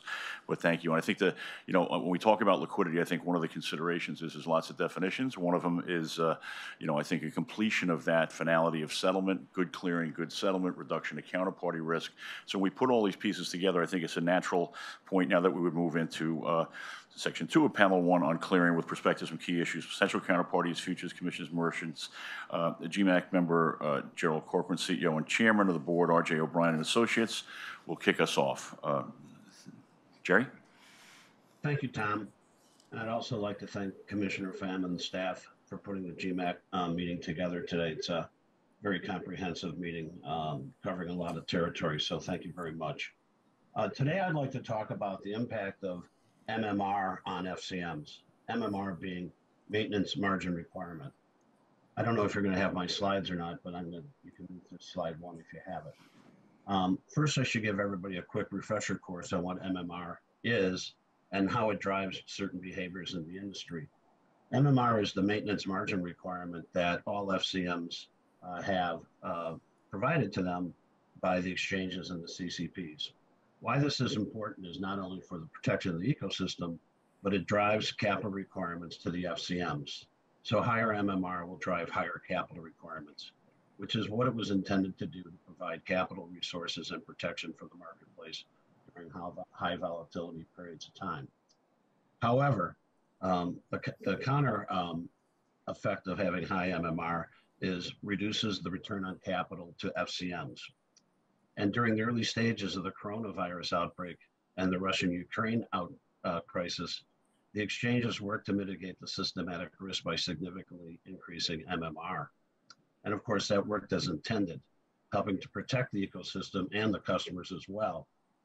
However, and putting procyclicality aside, this reduced the return on capital for FCMs and resulted in a very large repricing of clearing for market participants. So you could say, in a way, that this increased the cost of hedging for institutions that use the futures markets for hedging purposes. And it also diminishes the FCM return on capital, which, as we've known over the last 15 years, the FCM community has shrunk quite a bit, largely due to low return on capital. Please change to the next slide. We took data from the period of time that the coronavirus outbreak occurred, and then also the Russian-Ukraine war. And we charted 4 CCPs and the impact of MMR at R.J. O'Brien. Of course, this may or may not be representative to other FCMs in the marketplace. I want to caution you with that. But we saw 2 exchanges, which I'll call Exchange A and Exchange B, move very, very quickly and moved very, very with a lot of emphasis on increasing margin requirements to market participants, which got pushed down to the customers. Now, others on the panel already today have discussed this impact to customers, and that in a very, very short order, generally 24 hours, customers need to find liquidity to meet their margin calls at the FCMs. And this caused liquidity problems for both FCMs and customers at the time. Now, two of the CCPs pretty much remained static in how they increased MMR. So really what I'm trying to contrast here is like different exchanges and CCPs take different approaches to applying MMR. Now, one of the exchanges that didn't raise MMR quickly and proactively had a large market default in certain products. I'll just leave that aside. So one might say that quickly increasing MMR in the marketplace is good for the ecosystem. We're kind of in that position at R.J. O'Brien. We felt it was the right way to go, given the circumstances. But one could other argue that, you know, maybe they should stay elevated so that there isn't a rush for liquidity at the time of crisis. That's not for us to decide, but it's a decision at the CCPs, and it's something the commission should consider as well. So next slide, please. So our observations are similar to what I just said. You know, there's an ecosystem of FCMs that is needed, you know, to support various customers in the industry. You know, bank FCMs tend to have a broad client base, while non-bank independent FCMs tend to support more specific or niche areas of the marketplace. For example, R.J. O'Brien serves the, you know, the agricultural markets broadly, where banks do not. As I've already said, exchanges responded differently to the market conditions. That has an impact on liquidity to customers and the ecosystem itself. And then the market volatility and higher MMR resulted in a massive repricing event in the FCM community. The non-bank FCMs and the bank FCMs as well, there's a merry-go-round of customers going from FCM to look for better pricing. But for once, there was a unison of all FCMs raising pricing because the return on capital had been greatly diminished by the excessive rise in MMR. Next page, please. So just, you know, this is food for thought. What are the considerations going forward? You know, should there be a more surgical approach to margin requirements instead of a one-size-fits-all? Risk and margin requirements are handled differently by different exchanges, different products, and different customers. Should exchanges have a higher level of margins over a longer period of time to minimize the spikes? So not just to have very, very high increases during periods of market volatility, but keep the minimal levels a bit higher than they have been historically. And should there be consistent requirements across exchanges for when there are volatile markets? We observed that two CCPs were aggressive and two CCPs were not. So I think these are all topics that should be discussed at GMAC over time. There's definitely different opinions on this amongst the FCM community and the customer community. So we do know that MMR and how capital is required in the industry has been super resilient and has protected the ecosystem. But we don't want to crowd out the ability for smaller, medium-sized companies to use these markets for hedging their risk. And that's a risk of having high MMR. I'll leave it at that. I'll wrap up my comments there. Thank you very much for the time and attention today. Thank you very much, Jerry. Appreciate it. We're now going to move. Thank you. We're now going to move on to GMAC member Agnes Coe, Chief Risk Officer, XGS Group. Agnes, you have the floor. Thank you. First, I'd like to thank Commissioner Pham for inviting me to speak and be a member of GMAC. Today, I would like to touch on a topic that seems to be consistent across the earlier panel. It's really on the impact of regulatory capital changes over the past decade on commodities clearing. We are currently in a macro cyclical uptrend in commodities, and that's good because it attracts new and diverse participants from end clients, and which is healthy and it's healthy and encouraging for the ecosystem as diversity creates better market liquidity, trading liquidity, and it will create balance in the market as well. However, it is useful to note that the change in regulatory capital in the past decade has had an impact on the risk appetite on the clearing of commodities. Specifically, I'm going to be touching on bank-related clearing members. We all know, we've heard about Basel. Many of the bank clearing members that we have in our ecosystem in SGXDC have limited their commodities derivatives business to only client clearing. They have exited the proprietary. They no longer take or warehouse risk on their own accord. And the main reasons attributed to it is really more stringent capital requirements, especially from Basel. We all know about, I won't be going into the details of the various Basel requirements, but certainly on market risk framework, SACCR, CVAs, leverage ratios, funding, and so forth. It's probably necessary from a prudential perspective as we try to bring more clearing on board. But where we would like to touch on is what are the consequential impact on the market, on the capital markets per se. We've also heard around return, diminishing profits and return on capital, and that has also caused many of the members to potentially exit from a risk-reward perspective. In a market that's possibly more idiosyncratic risk, it's potentially not worthwhile to be in this, and hence they have exited taking on house position. If I may, what are the concerns? If I could move to the next slide, please. Yeah. The fact that there's a downtrend in the clearing of the willingness of our clearing members to take on proprietary positions or exposure or be able to facilitate risk-taking will be the inability to will be if there is a default or an event risk of their clients, how would they go about managing and de-risking that portfolio? What we understand is they have got a wide diversity, diverse clients which they can lean on.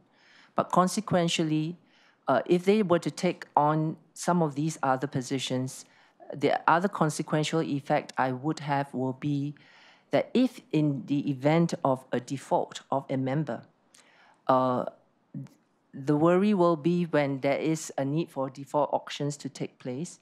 What we are seeing as a pattern, some of these member firms will find that they may not have the sufficient regulatory capital to absorb taking on these portfolios, and that could potentially create a larger systemic risk.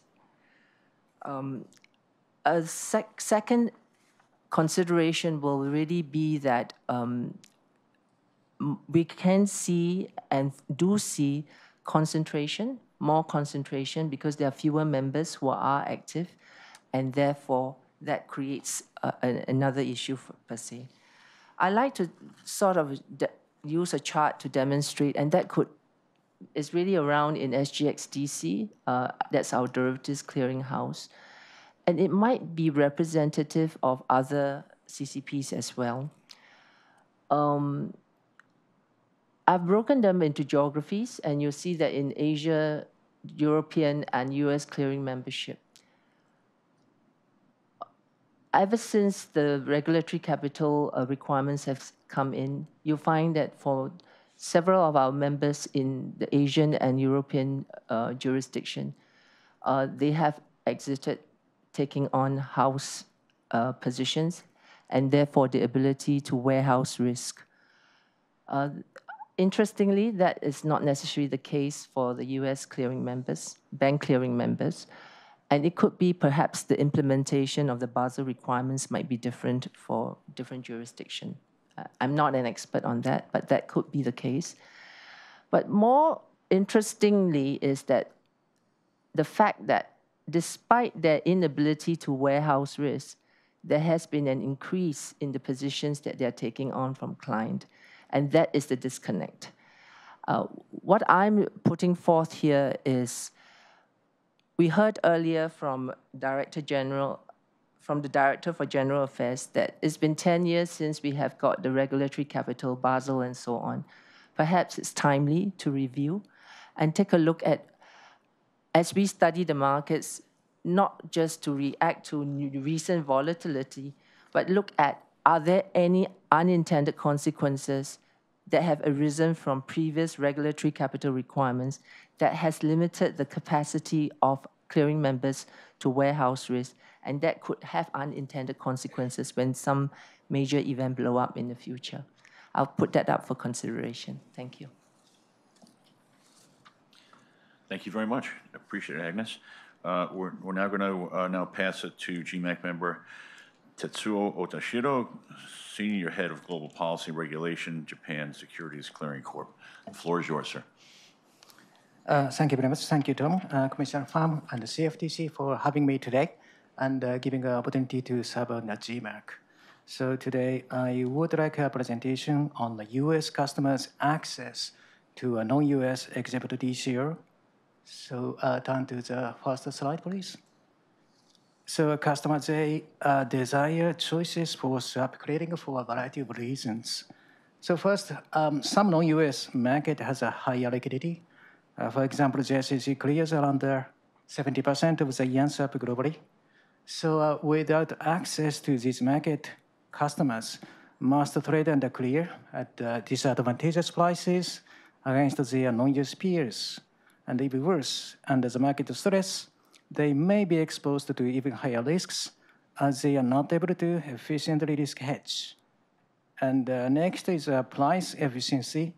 So customer participations across these years would improve price efficiency and mitigate the negative effect of fragmentations because they would arbitrage in the differing prices across this year, which may occur due to the occasional imbalance of demand and supply.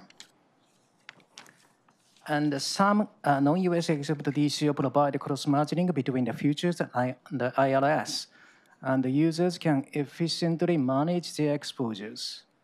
And also, some products are only available at the exempt DCOs, such as cross-currency swap in Hong Kong.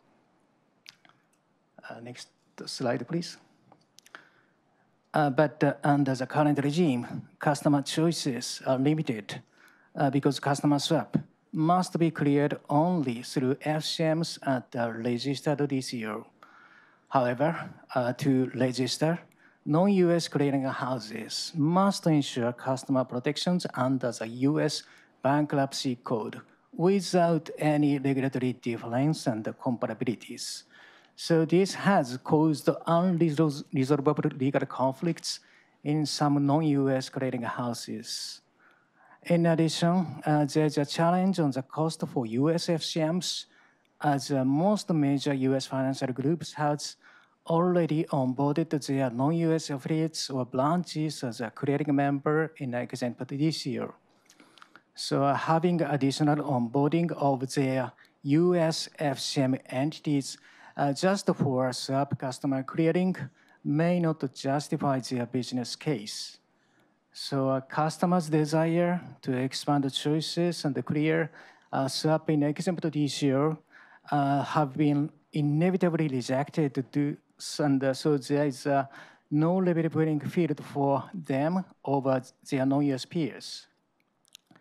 And these exempt DCOs are allowed to clear US clearing members, which would be a large financial institutions, but not customers. So next, please, yeah. However, in foreign futures, even the retail customers are enjoying the widest access to the non-US markets. So to be specific, exempt DCO may clear customers through foreign brokers in omnibus account structure from FCMs and subject to Part 3010 exemptions. Clearing member of exempt DCO may directly clear for customers. So FCM doesn't have to onboard at the non-US clearing houses to clear for their customers, with no bankruptcy legal conflicts between the US and the non-US regimes. And the CFTC Rule Part 30 sets the treatment of a customer fund by FCMs. And most importantly, US retail customer can use this structure, but the US swap customers who are highly sophisticated market participants called eligible contract participants have a limited access under the current regime. Industry supported the CFTC effort to address these issues, including December 2020 GMAC and November 2020 former CFTC leaders publicly supported continued discussions. So in the future, we would like to contribute to these discussions by proposing solutions on the Part 30 regime, as this was mentioned in 2017 FIA Sigma white paper, adding some safeguards such as customer clearing through US FCMs or foreign clearing broker, bankruptcy risk disclosure, mitigation of systemic risk flowing back from non-US markets, and comparability on the non-US DCO's risk management. So once again, thank you very much. Thank you. So we're now going to pass to GMAC member Eric Tim Muller, CEO Eurex Clearing. Eric, you're up. Thank you very much, Tom, and thank you very much, Darcy. Commissioner Pham, it's an honor to serve again on the GMAC for another term. I appreciate the invite a lot and want to express my thanks to the entire Commission. We are also, as Eurex Clearing, a DCO registered here with the CFTC, and we appreciate the good cooperation in the past. I was invited today to share a perspective on the European cleared repo market, which I'm very happy to do. The repo markets, as we've heard before, are somewhat the lifeblood of financial markets in a way. And they are to a certain extent still opaque. We've heard that from Joshua Frost today from the Treasury, so I'll share my views on this market. On page 2, you see that this roughly 15 trillion market splits up in essentially 3 pockets if you add some of these pies in the pie chart. So roughly 50% of the market is today bilateral. The next biggest portion is tripartite, repo, and the smallest, but probably fastest growing is the cleared portion. And our expectation at Eurex is that the market share that goes cleared will further increase, mainly for three reasons. One is, we have heard about it this morning, technology and the emergence of electronic trading platforms also in the repo area, not only in the bond area.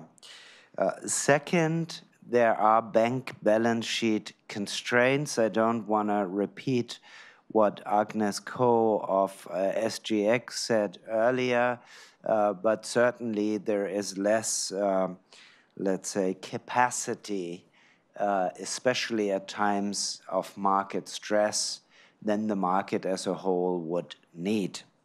And thirdly, it is the importance of the buy side, recognizing that with the regulation since the financial crisis, there are several techniques that CCPs employ, i.e.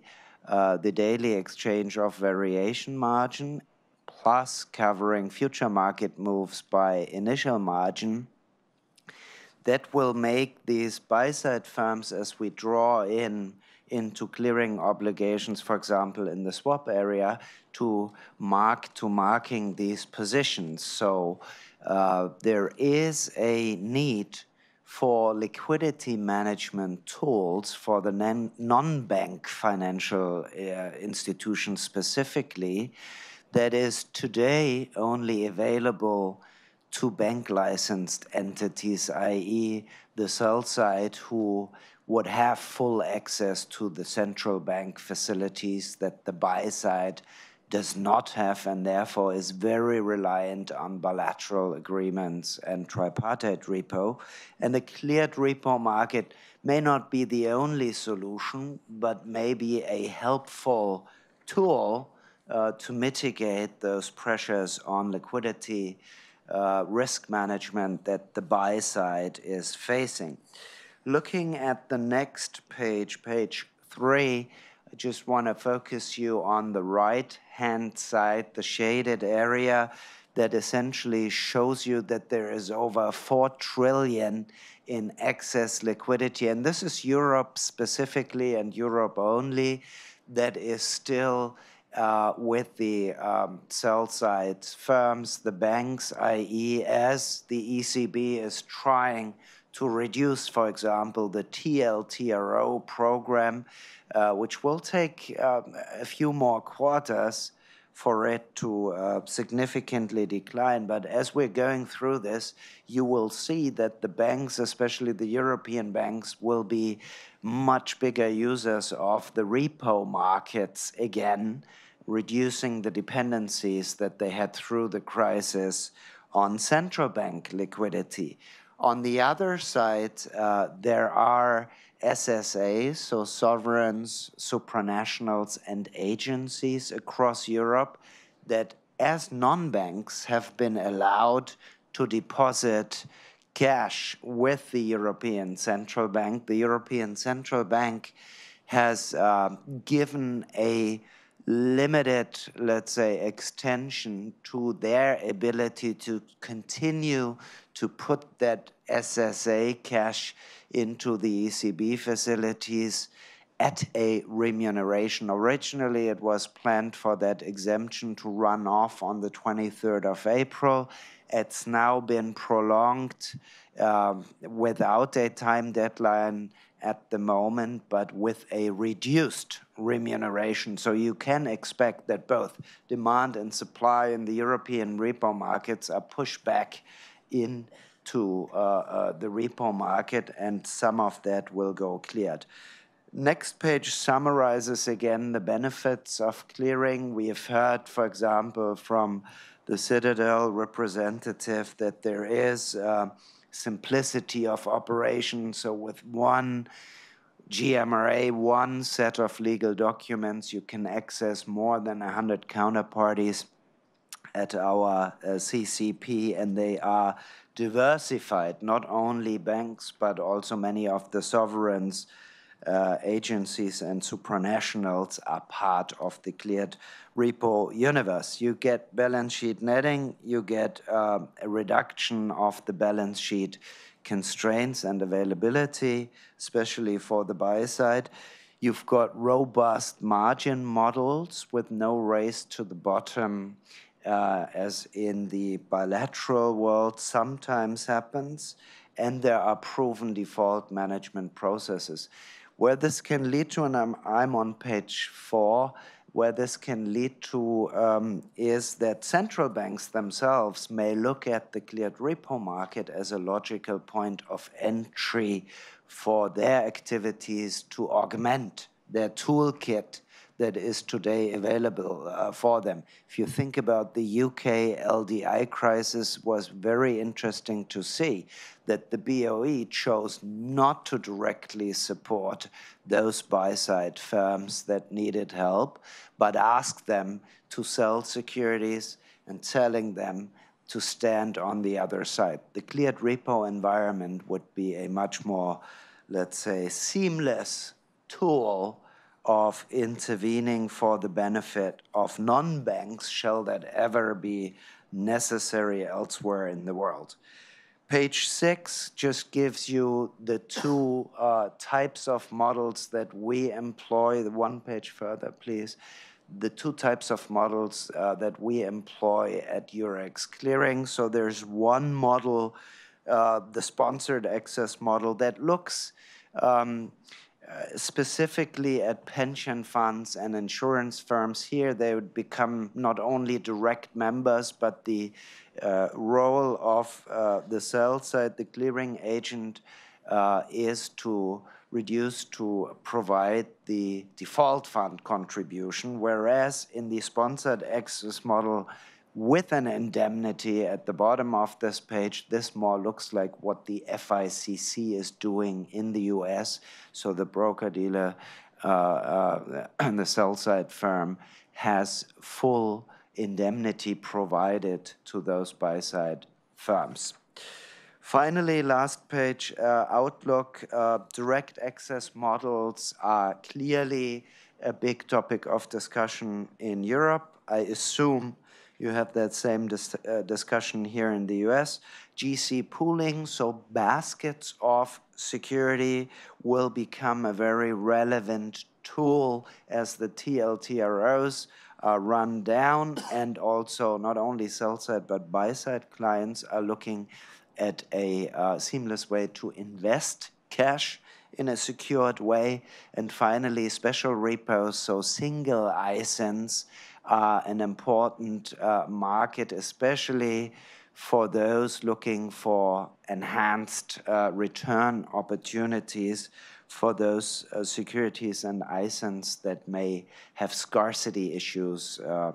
The European market is obviously more fragmented, with the many governments issuing debt than the US market would be. So final takeaway, I think let's work together on how the buy side can find better access to the tool of cleared repo. We believe it's an important tool for liquidity management for those participants that do not have a banking license.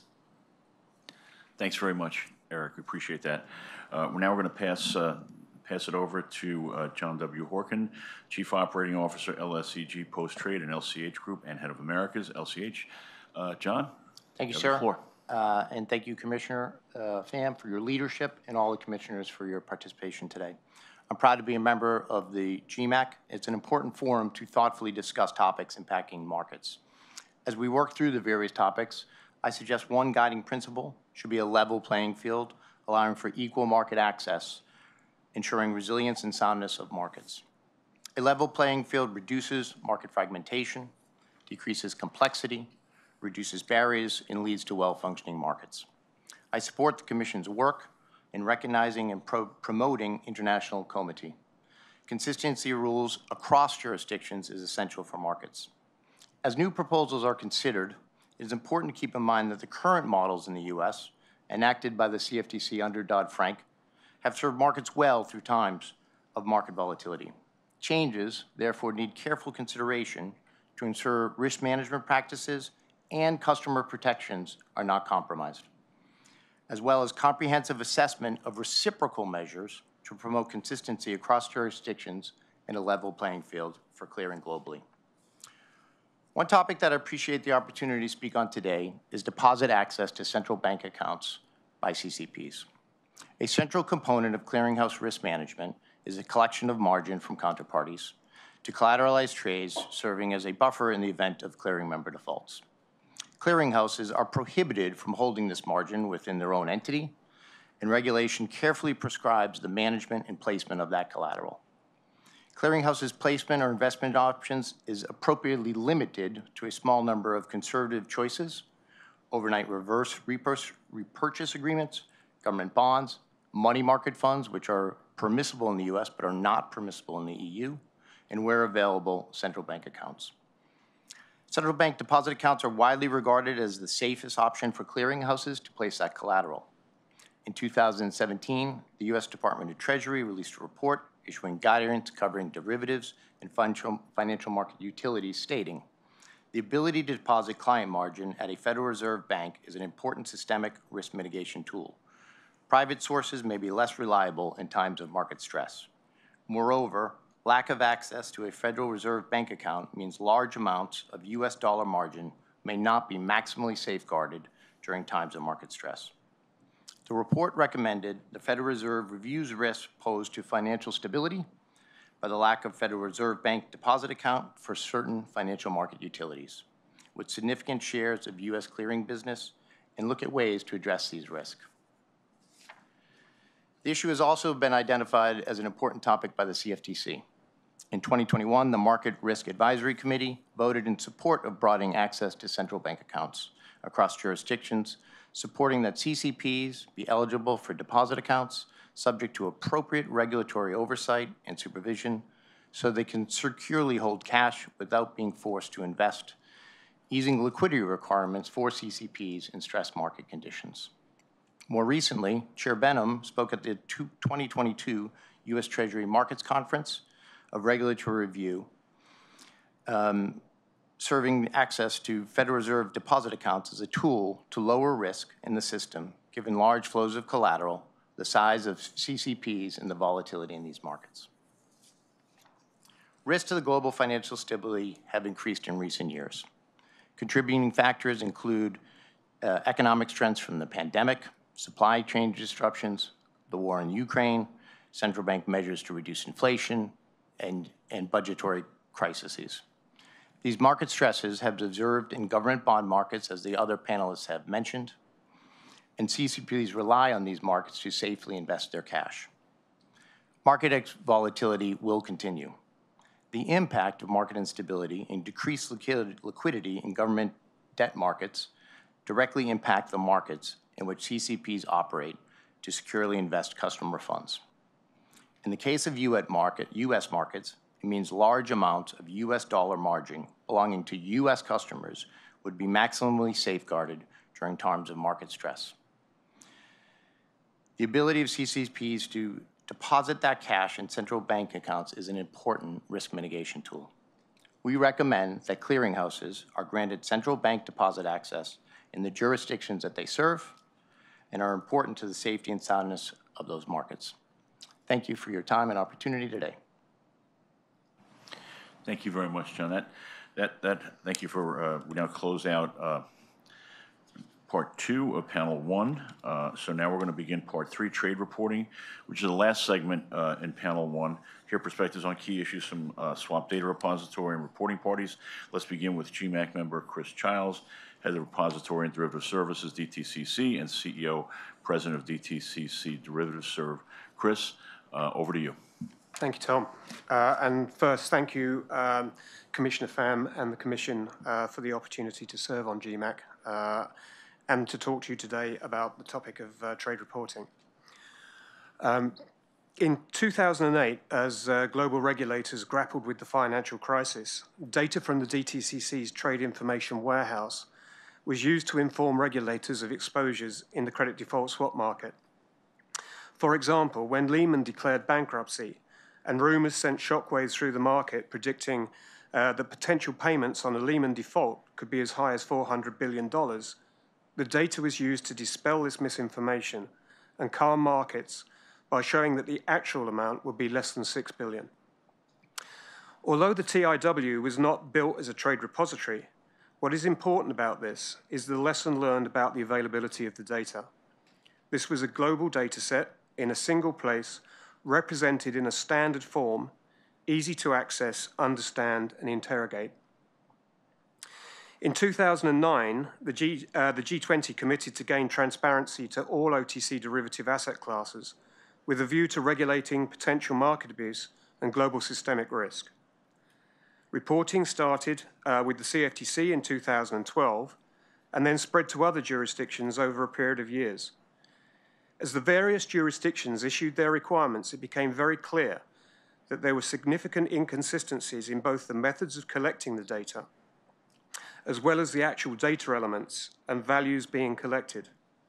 A concern that the FSB had pointed out as early as 2010, when they recommended that data standards and methods for data aggregation should be established.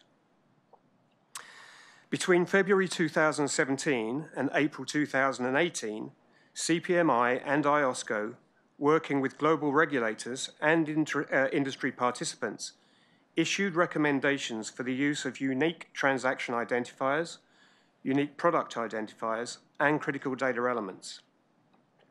And now we are going through another round of significant and costly change as regulators adjust their original rules based on these recommendations.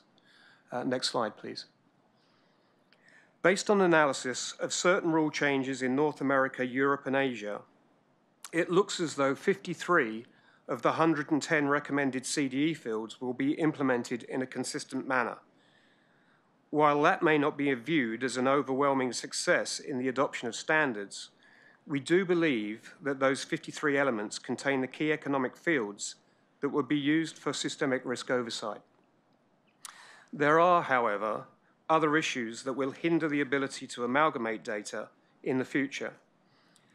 I won't go into all of the examples here, but suffice to say, if like transactions can be and are reported in a very different way by reporting entities, it will be very difficult to quickly stitch together data sets from multiple sources for use by regulators trying to analyze those data sets.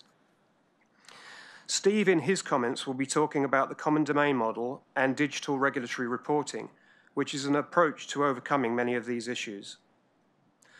Also, depending on the nature of UPI and ISO 20022 message implementation, we could see other issues that could lead to additional jurisdictional differences. ISO 20022 is the preferred schema of the regulatory community and is a step forward from each repository issuing its own data schema. But the ISO messages will be unique for each jurisdiction, which could lead to further inconsistencies in accepted values for CDE fields from one regulator to the next. Next slide, please. So arguably, we're at a point nearly 14 years after the G20 commitment where data quality is improving and that within each jurisdiction, data is being captured to help market regulators. But we have more work to do to enable the amalgamation of data from multiple repositories and jurisdictions for the purpose of systemic risk oversight. So if we assume this remains a goal, the ROC needs to work with and be supported by regulators and market participants in the continued adoption of the CPM and IOSCO standards. The issues that I've outlined today and others need to be addressed. And finally, regulators must establish the frameworks and governance structures that will allow data amalgamation. For example, will this be a network of bilaterally agreed data sharing agreements, or will it be a standard global framework enabled by technology advances to support a more comprehensive approach to systemic risk oversight? As a reminder from my first slide, the FSB recommended the development of a methodology and mechanism for the aggregation of data on a global basis back in 2010. Thank you. Thank you very much, Chris. To wrap up part 3, panel 1, we're going to pass things to Steve Kennedy, Global Head of Public Policy at ISDA. Steve, over to you. Thanks, Tom. Thank you, Darcy. Commissioner Pham, thank you for allowing me to participate on GMAC. And Commissioners Goldsmith, Romero, Johnson, and Mersinger, thank you for participating today. I'd like to pick up on some of the themes Chris raised and extend on them, and start out by just sharing with you a few figures about trade reporting. Every time one of our members or any reporting entity reports a derivatives trade, it's required to fill out 128 data fields. In the EU, it's required to fill out 170 data fields. Now, what does this mean? This means that each firm, traditionally working individually, has to analyze, interpret, build to, populate, and validate the information that it provides in each of those data fields. It's helped, I think, by, in the US, the CFTC's technical specs, and the EU by the EU's data validation table. But I think, needless to say, it's a time-consuming process. It's prone to inconsistency, both within and across jurisdictions.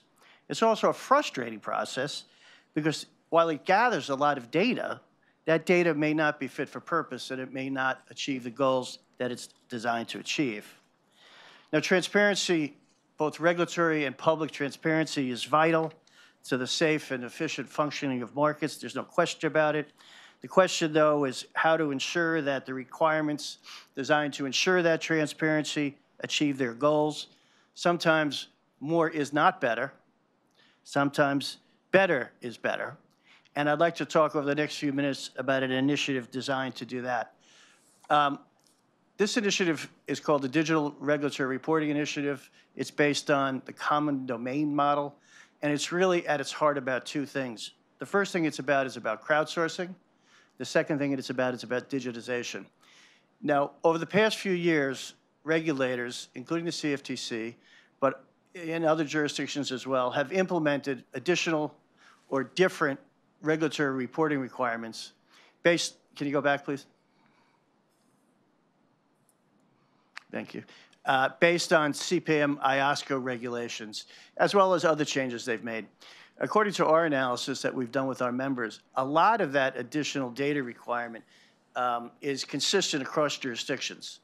You can see here that between the CFTC and the EMIR new data requirements, that 70% of it can be reused, and on a combined basis, CFTC and EMIR with APAC is about 90%.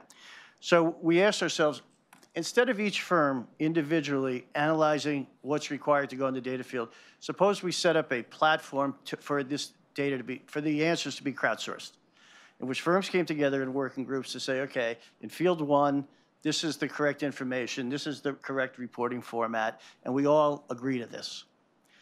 Let's go to the next slide. The next part of it, in addition to crowdsourcing, is then to digitize that work, standardize it, turn it into digitized code, which is freely available and accessible to any reporting entity anywhere around the world, so that that reporting entity doesn't have to copy and create and replicate all of this work. And the data could be reused across jurisdictions.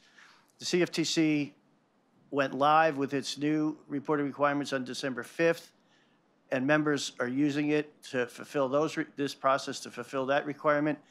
The next stage of the CFTC rules come in next December, followed by EMIR in April of 2024, and firms have already committed to using DRR and CDM for that. And then APAC will be, I think, October 2024 in Japan, sometime around that. Let's go to the last slide.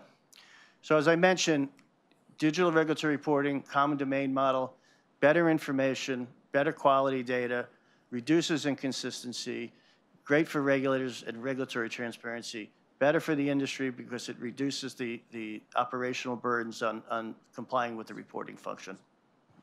I'll stop there. Steve, thank you very, very much. We're now, I think, thanks to all the presenters and panel, your presentations were really thoughtful, and I think are bringing a lot to bear for plenty of discussion. I think what we're going to try to do here in the interest of time, because as advertised, this is content rich. And I think what we've heard today is, there's a lot to put together here. So I think we're going to ask Tom Pluta and Amy Hong to sort of recap us. Tom, we're going to start with you. Tom is the president of TradeWeb Markets, and he's going to lead us off with trying to recap everything we've heard here today. Thanks, Good Tom. luck. Yeah, pretty unenviable task to try to recap 13 speakers. What I took from what we've heard today is we all know there's a lot of challenges in trading conditions, liquidity conditions. We heard a lot about how we've gotten here and why we're here. Clearly, the role of banks as intermediaries has declined significantly over the last 15 years. I personally think coming out of the GFC, the accumulation of capital and liquidity rules, particularly those that are size-based, have put the handcuffs on the banks. And as our markets have grown dramatically over that period of time. So, a number of solutions have been suggested. I'm sure we'll flesh these out as we get into future meetings and our subcommittees in detail, clearing solutions, trade reporting solutions, et cetera. I think I'll just highlight a couple of things that we're thinking about at TradeWeb and starting to do as far as solutions, regardless of whether regulations are changed to increase bank capacity. Number one, well, generally, what do we do as an industry? We innovate, and at TradeWeb, we're continuing to innovate. We have continued to focus on building protocols that allow clients to have more control over how they execute, when they execute, and where they execute. We've seen a dramatic uptick in algorithmic trading through the markets that we're in, mostly fixed income markets, money markets, and also in equities. I think that will continue to grow. It was interesting, Sachio mentioned that at BlackRock, there's a lot, one of their solutions is large block trades. We've certainly seen that as a way to move risk in illiquid markets. We've also seen the opposite. We've seen clients using algorithmic trading to break their orders down into tiny little pieces and execute at specific times and places and with specific counterparties. So that's an interesting one. But I guess the other thing I wanted to mention is I think as an industry, we can do a good job, or we can think about how we connect liquidity pools in markets that have been bifurcated for historic reasons, right? So at TradeWeb, we are large participants in the institutional market, D2C, large participants in the wholesale markets, dealer to dealer, and then also retail markets. These markets have been segregated, and we're thinking about ways to blend and connect those liquidity pools, which I think will add efficiency in bringing liquidity to market participants when they need to access it. So I think I'll pause there, Tom. Tom, thank you very, very much for that. We're now going to pass, Amy, if you could give us your views of this morning here. So Amy is the head of market structure and strategic partnerships, global banking and markets at Goldman Sachs. Amy, over to you. Great, thank you. And I commend Commissioner Pham and the CFTC for bringing this forum together. As we've heard throughout the presentations, markets are unequivocally interlinked across borders globally and across cash and derivatives instruments. And thus, global and inclusive conversations like this are increasingly critical. Industry and regulators can jointly ensure efficient functioning of markets and reinforce market resilience by affording investors and end users flexibility and optionality in the way they source liquidity and transfer risk amidst changing market conditions. One near-term example is to ensure that the CFTC's new block regime affords market participants this flexibility, which will be important to liquidity in made available to trade or MAT swaps on CEFs in the months and years to come.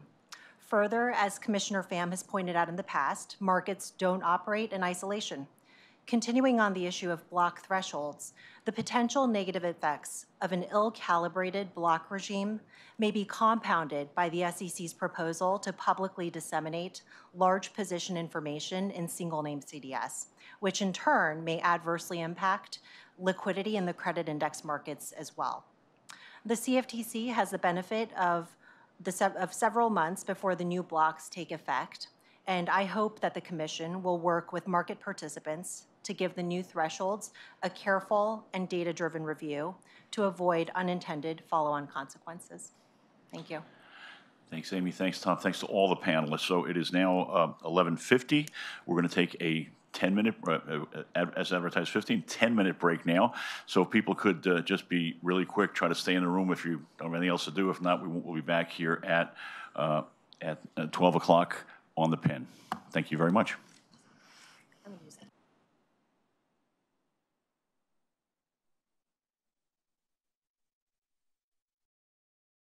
We're going to begin after that short break. Tom? Thank you, Gates. So we're moving to our second panel on global commodity markets volatility, and we're going to start with remarks from a GMAC member, Julie Winkler, who's Chief Commercial Officer of the CME Group, kind of a state of the commodities market. Hard to do in 5 minutes, but I know you're going to give it your best. Thank you. Thank you, and thank you, Commissioner Pham, for gathering us all here today. It is great to be in person, and I look forward to working with other members of the committee. We have two esteemed panels that you will hear from this morning that are key users of commodity markets and the issues that they've been facing, as well as the recent market disruptions. We're certainly well aware that we're all sitting between ourselves and lunch, so we're going to talk about food for the next hour, which was a great idea. But just moving very quickly on to my first slide, really as our economics team has studied past commodity super cycles, the common thread is that super cycles really require a very specific large driver. And that was present back in the weak US dollar or also the Chinese explosive growth in the 2000s. And so commodities growth really is heavily influenced by those time lags in response of the supply chain to large changes in demand. And this really allows prices to rise rapidly prior to the new supply coming into the market. And then once that new supply hits the market, commodity prices may decline or they may also go sideways depending on how that demand has evolved itself. What we don't see now is a driver to really support another commodities super cycle. We believe that the high commodity prices we experienced over the last year were really largely attributed to the supply and demand issues created by the pandemic and also a major land war, and we're already starting to see prices normalize. If you could flip to the next slide. Clearly the Russian invasion caused a major increase in prices and volatility about a week after the invasion, as you can see on this chart, which primarily affected energy and wheat markets. Trading volumes in energy also spiked as the war broke out. At the time, there were fears of much higher prices, and as the year progressed, the worst of those fears about energy prices really did not materialize. So commodity index values in particular, they peaked back in March of 2022, and they recently touched a low in December that were 30% below that market peak back in March. So while commodities surged upward with the start of the war, they then declined on Chinese commodities weakness and slower demand around the globe, and that contributed to lower trading volume as well. Turning to the next slide, and as we look here particularly at the wheat market, before the war, both Russia and Ukraine contributed to about 25 to 30% of global wheat exports. And so this has obviously had a very large impact on the price of wheat and drove wheat market prices up 70% during this period. The Chicago Board of Trade hit a price limit on wheat futures where trading did stop, and it also did impede price discovery. And thanks to the collaborative work with the CFTC and their staff, we implemented dynamic price limits in wheat, and we discussed this at length at the Agricultural Advisory Committee meeting in December. And as futures began to trade again, we saw that price discovery returned to normal. A key thing to keep in mind that as commodity prices increase, the notional value of those commodities also increase, and that is what margins were adjusted for. So most of those first quarter margin increases were due to the price inflation that was occurring within those commodities. It also should be said, this is a period of time where our clearinghouse, along with many other clearinghouses around the globe sitting here and represented today, the significant amount of risk management work that goes into managing these types of situations. It's an extensive effort. It involves 24/6 risk monitoring, ensuring the daily exchange of mark-to-market, monitoring clearing members and customers' exposures, including P&L, real-time market observations, calling many active members in the marketplace to hear what they are seeing, portfolio margining, performance bond review and maintenance, trend analysis of our clearing members and monitoring, stress testing, back testing, and a number of other risk reviews, default management, et cetera. And so for those market events that did occur in March, we felt we were well prepared, and we followed a very normal cadence of our procedures. And we provided 24 to 48 hours notice of margin increases to our customers so that the market could respond and absorb those changes. More recently, we've also seen that margins have come back and decreased as market volatility and prices have subsided. And lastly, I would just like to talk about the energy markets. And so similar to what we saw with wheat, WTI prices increased significantly to over 60% from January to March highs. They had the same high spikes in implied volatility. And these were so high, they were the largest upside price risks that we've seen in over 10 years. And as the war settled into a more protracted struggle, markets were resilient, and they also found many ways to continue to find pathways to export Ukrainian wheat, as well as how Russia continued to find ways to export their oil and natural gas to China and India, among others. So a lot of those price surge fears that carried on very early on into March did subside. And so what we saw over the longer term, that these price routes are certainly going to be more expensive for commodity market participants, but the resiliency of finding ways is certainly another example of what we've seen in the last few months. And the risk management approach we used for energy, very similar to what I talked about with wheat, normal procedures, 24 to 48 hours notice for any margin increases, so really that the market could respond and absorb those increases. Now, as we see it going forward, 2023 is going to continue to be a time for renewed focus around commodity risk management, as all of these factors are still alive and well.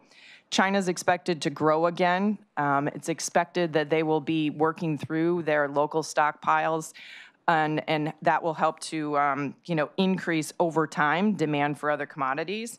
And Russia is still producing oil at pre-war levels. And so as we think about this, obviously the volatile weather conditions as well will be contributing to what the ag markets will be experiencing in the months to come once planting starts in the U.S.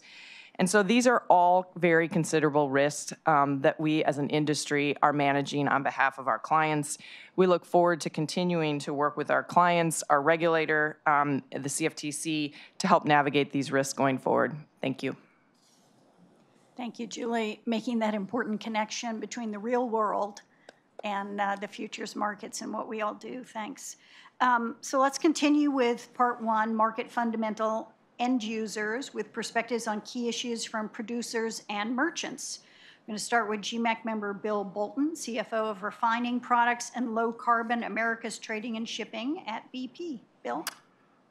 Good morning, and thank you for having me here. Thank you, Commissioner Johnson, Missing Pham. BP is pleased to be part of this panel and contribute as an end user to the conversation. We're committed to having a constructive dialogue with the Commission and the role that we play here in the futures and derivatives market as an end user. BP has a 150-year history in the Americas, with BP's largest investments being here in the US and 12,000 employees here. Our combined activity employs nearly 250,000 people within the US. We've invested $135 billion since 2005 in the US market, and we contribute about $60 billion a year to the national economy, using 2021 as an example. We are seeking to provide the world affordable, secure, and low-carbon energy. BP's purpose is to reimagine energy for our planet. Our ambition is to be a net zero company by 2050 or sooner if we can get there. We're not waiting, we're currently in action on this. Within supply and trading, our focus is on buying, selling, moving energy integrated with our products and services to provide solutions across the world. We have about 12,000 customers across the world we work with in 140 different countries. At any one point in time, we have about 300 vessels on the water, moving about 240 million tonnes of oil, gas and products a year. By 2050, you can expect our trading business, shipping and trading business, to be less than carbon intensive than it is today. We are working already with the aviation and marine industries to decarbonise the fuel consumption that they use. We've increased the number of low carbon products that we trade, optimise and supply. And we've increased the number of voluntary offsets and carbon solutions we provide to customers. I want to share some broader thoughts on the global energy market as well.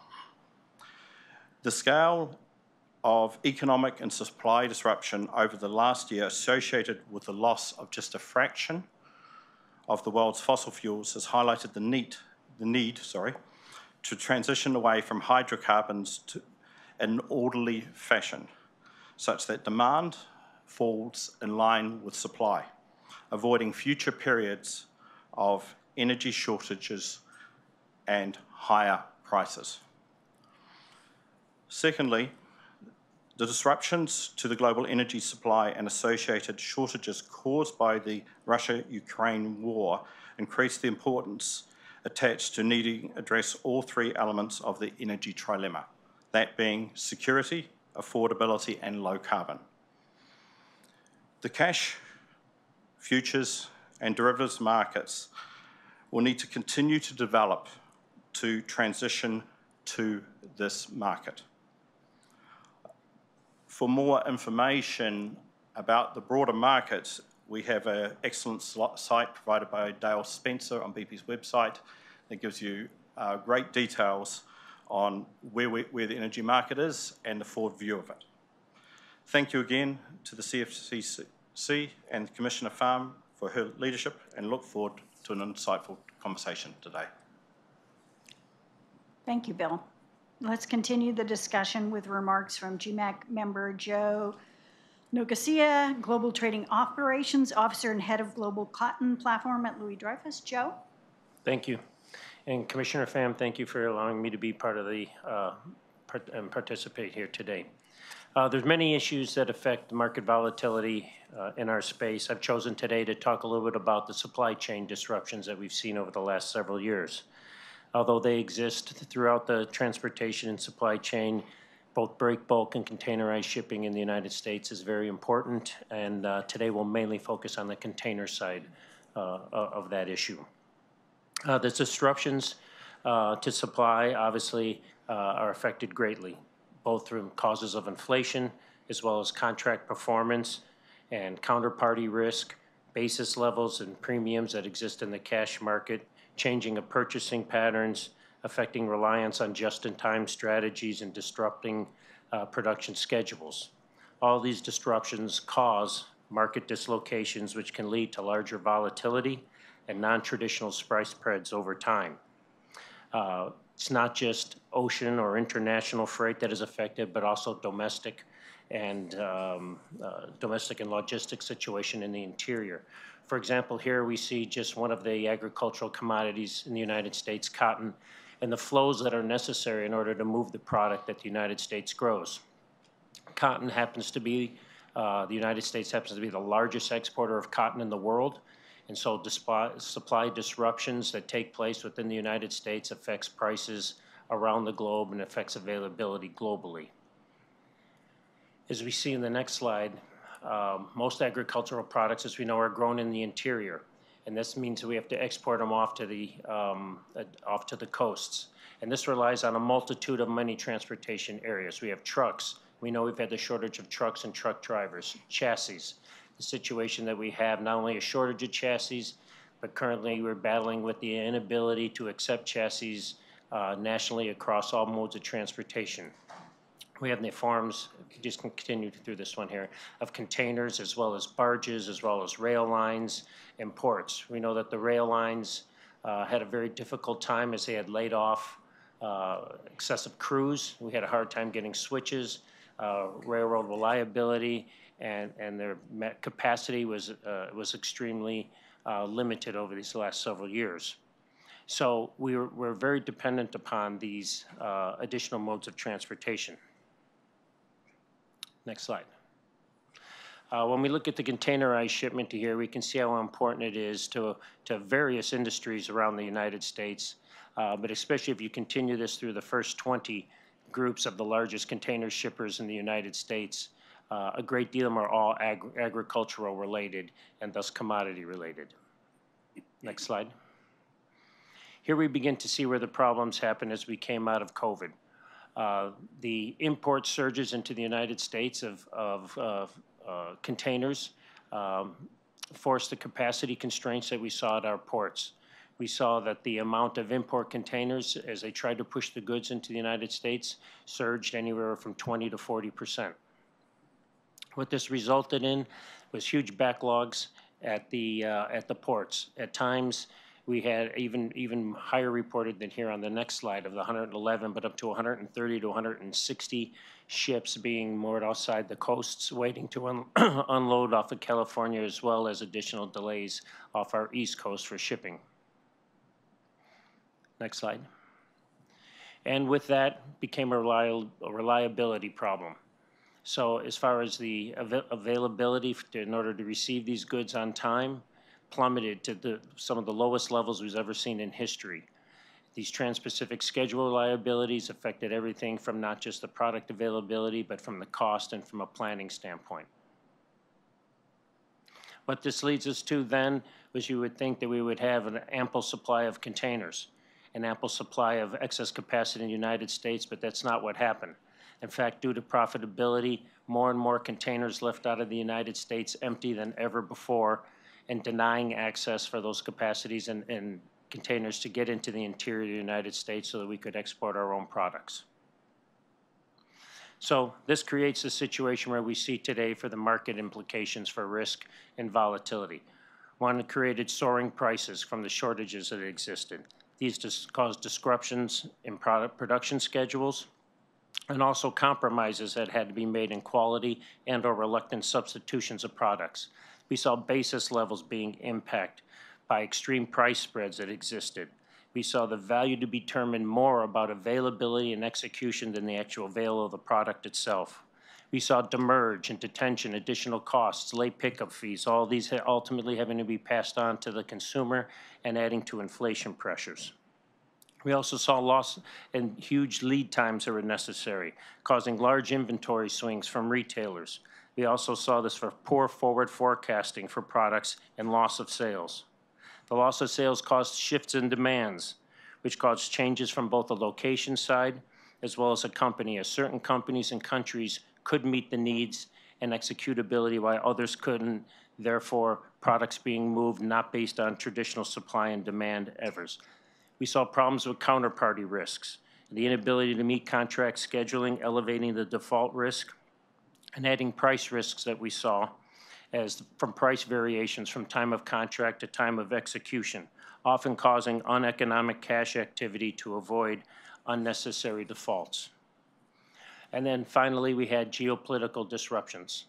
Many of these we've already talked about today, but just to highlight some of them, such as the risks that we have in front of us of a change of whether the Black Sea corridor will remain open or not next month, which ultimately will cause a total change in either world pricing levels and or global flows of trade.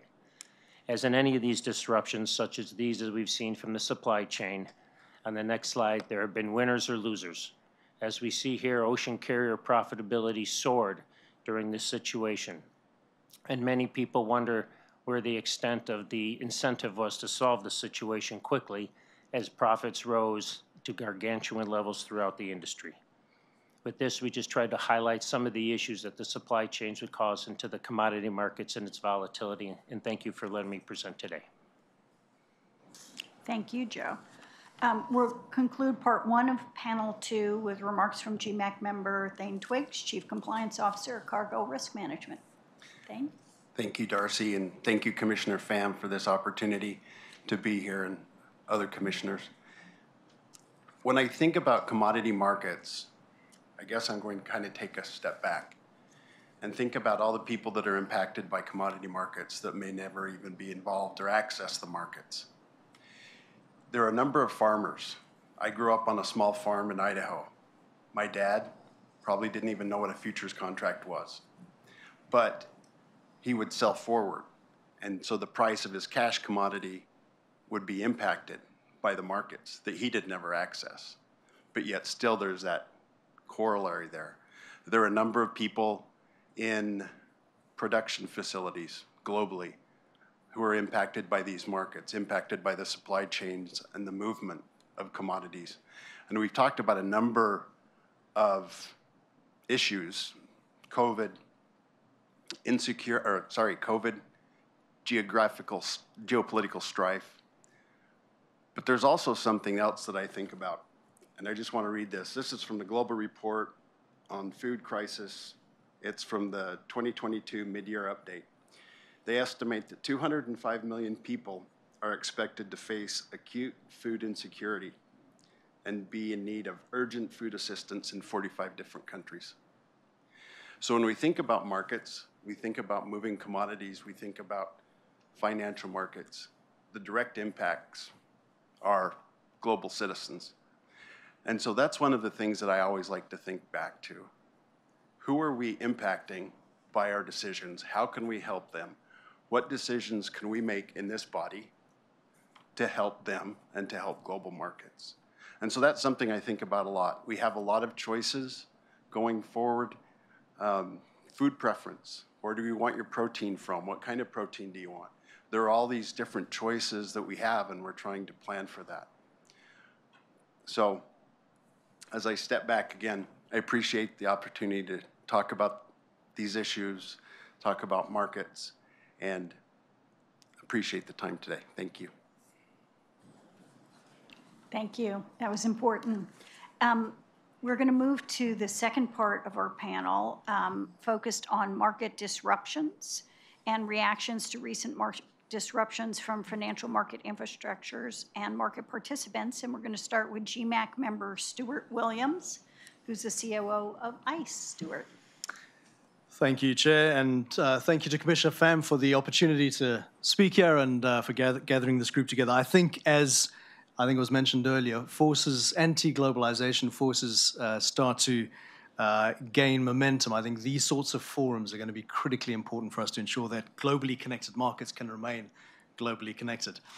We've talked much already about the various market impacts and broader factors that we've seen, but it bears reminding that just the reopening of the global economy as we came out of COVID would have been enough for the markets to have to work hard to absorb. But layer on top of that a shooting war in Europe, where the aggressor is the main energy supplier to the European continent, and you have a recipe for a very volatile market. We've seen political and investor pressure increasing on the energy trilemma. Bill referred to this earlier as increased pressure for energy companies to invest less in hydrocarbons and more in cleaner energy has also exacerbated some of the volatility that we've seen. And of course, on top of that, we've had central banks pulling back on a decade worth of very loose monetary policy, which has added to the cost of the capital that is required to be put up against that trading activity. So these are just some of the factors that the market has been seeking to absorb. Now, when we take a step back, as my colleague here next to me did just now, futures markets exist really to do two main functions.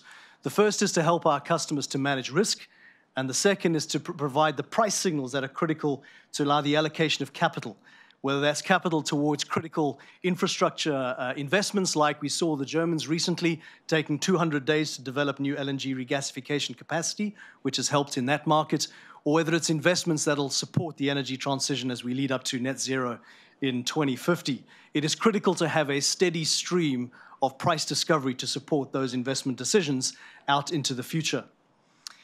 Now, when we look across the markets that I support, we've seen a significant number of disruptions over the course of the last year. 2022, I think, stands unique in the breadth and extent of the risk management headache that many of our customers have had to deal with, and in reality have dealt with incredibly well. If we take a step back again, the system that has been built and sort of built into a robust system since the 2008 financial crisis has stood largely very well through the year of crisis that we've had over the last year. Just to give you a flavor, we've had in the oil market significant volatility as OPEC Plus and the US have continued their tug of war, part of which resulted in Q4, the largest opening up or drawdown of the Strategic Petroleum Reserve in the US's history. In refined oil markets, we saw the combination of struggling around figuring out how the reopening of the European economy would impact supply and demand, but coupling that with self-sanctioning and the impact of sanctions, which resulted in a bifurcated market in gas oil throughout the most part of 2022. The freight market, as was referred to earlier, briefly doubled in price over the course of 2022 as, again, the opening of the global economy and then the exacerbation of those forces by suddenly pipeline-provided gas needing to now be provided via shipping. Even coal saw a resurgence through 2022 as demand for burning coal increased as a result of the high natural gas prices.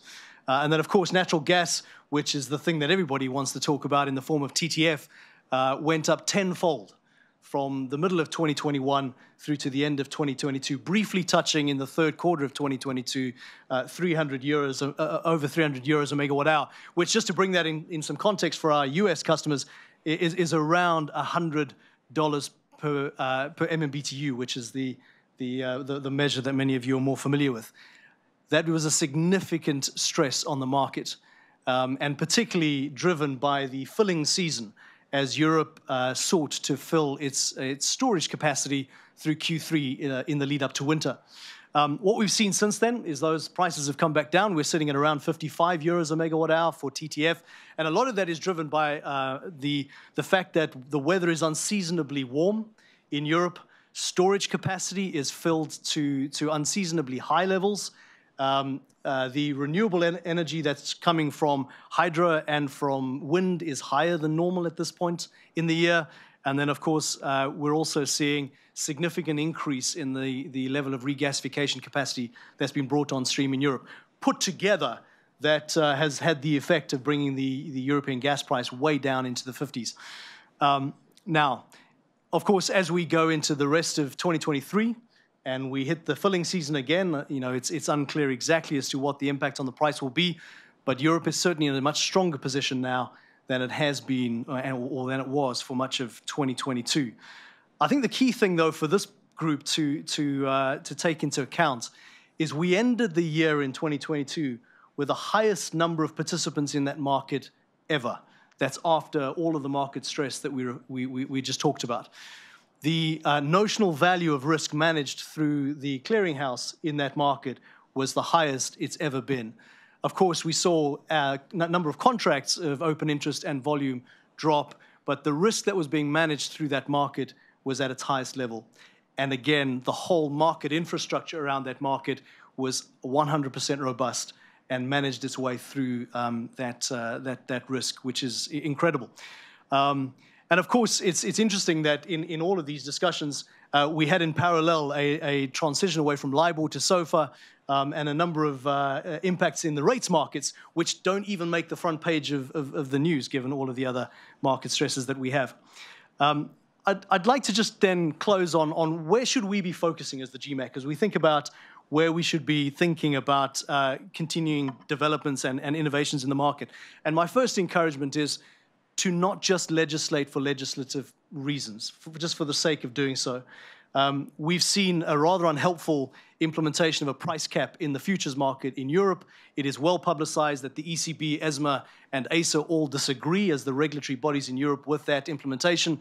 And we certainly don't see that that's going to have any positive impact on the market. If anything, it could have a significant negative impact. The second thing would be to think about where these globally interconnected markets risk being fragmented, and to ensure that we continue to advocate for a global regulatory system that is coherent across the different jurisdictions, with deference to local authorities where that makes sense. And then finally, an orderly transition, as Bill referred to earlier, away from a very hydrocarbon-intensive economy globally is going to require thoughtful implementation of environmental markets. And this is another thing I think the GMAC can help support, is to think about what role the public sector plays in the evolution and maturity of the VCM markets and other environmental markets that are all going to be critical to supporting the environmental transition. Net-net, I think the industry has done well in coming through significant volatility in the energy markets, and we look forward to seeing what lies ahead in the year ahead. Thank you. Thank you, Stuart. Now let's turn to GMAC member John Murphy, who is Global Head of Futures at Mizuho Americas, but speaking on behalf of the Commodities Market Council. Thank you very much, Darcy, and thank you, Commissioner Pham, as well as the other commissioners and committee members. I appreciate very much being a member of GMAC. I represent, as you've said, the Commodity Markets Council. I am the Global Head of Futures for Mizuho Americas. The opinions that I share here today are my own and will be those of the Commodity Markets Council.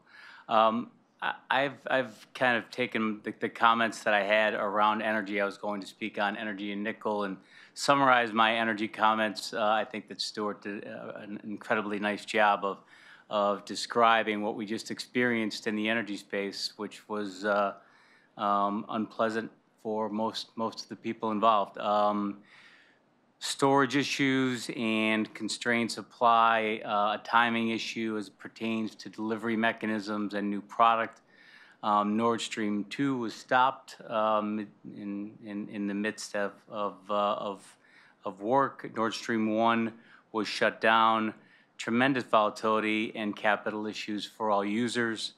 Open interest has decreased. Margin rates stayed high for a long period of time. And this is not complete. Obviously, these issues that we're facing geopolitically are still occurring, as well as others are transpiring every day, something new. So I think that that's something for us to be very focused on as a committee as we do move forward and do look at issues that we should speak to. As it pertains to nickel, and I'm going to share this platform with Jackie Mesa from FIA. In March 2022, geopolitical forces drove panic buying in nickel, and the metals, the LME futures market, resulting in an unprecedented price spike of around 250% in just over 1 day of trading, pushing the market into chaos and triggering massive losses for short holders. Leading up to this price activity in the decade prior to March 4th, 2022, nickel had traded mostly between $10,000 and $20,000 a ton, and typical price movement for a day was a few $100s.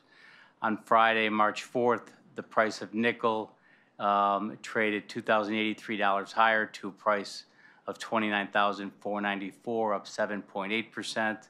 On Monday, March 7th, nickel traded $18,717 higher to a price of $48,211, plus 163%.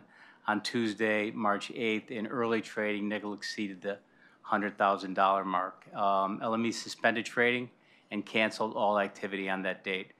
Had the prices reached on that trading date been allowed to stand, speculation is and was that nickel would have faced a margin call of $19 billion, almost $20 billion, $19.75 billion, 10 times higher than their previous record level. Further speculation is that at least 7 clearing members would have gone into default. In that scenario, it has been reported that LME Clear would have incurred a loss of $2.6 billion and would have needed $1.22 billion from the remaining clearing firms that potentially would have caused another 5 members to end up in default as well, making that total 12. The LME has said that this event would have resulted in the LME being, in their words, unable to function as a venue for non-ferrous metals markets and would have posed a significant systemic risk to the wider financial system. I believe that to be significantly true. These events were a direct result of the Russian invasion of Ukraine. The combination of the energy trade that we've mentioned earlier, along with the nickel trade, again pushed volatility to levels that were unsustainable. And this left end users, clearing members, and exchanges at risk and pushed the overall usage of capital significantly higher, forcing traders off exchange and into OTC, and I think that's something that we'd like to avoid. To just end my comments, I think that this is one market, nickel, that had an impact that was, I would say, astronomical. And I think that if you look at what is potentially in the marketplace as we move forward and issues continue to grow geopolitically, we have to keep our eyes on the ball as it pertains to all markets. Thank you. Thank you, John. Next, we'll hear remarks from GMAC member Jacqueline Mesa, COO and SVP of FIA. Thank you, Darcy. Thank you, Commissioner Pham, for inviting FIA to speak, and thank you to the other commissioners. I can't believe how many important issues have been raised today, and I think the challenge will be, what does this committee really tackle? And I'm just going to add one more for your consideration. So just to follow on what John said, nickel, and you can move to the first slide, we saw quite dramatic increases in nickel. And I think what was interesting, we heard from Julie and the other exchanges, Stuart, that there were a lot of products that had extreme volatility. What is interesting is to study nickel. Why did that market actually have to close? And what happened there? And how did we get there in the first place? And that's what FIA has been really trying to look at.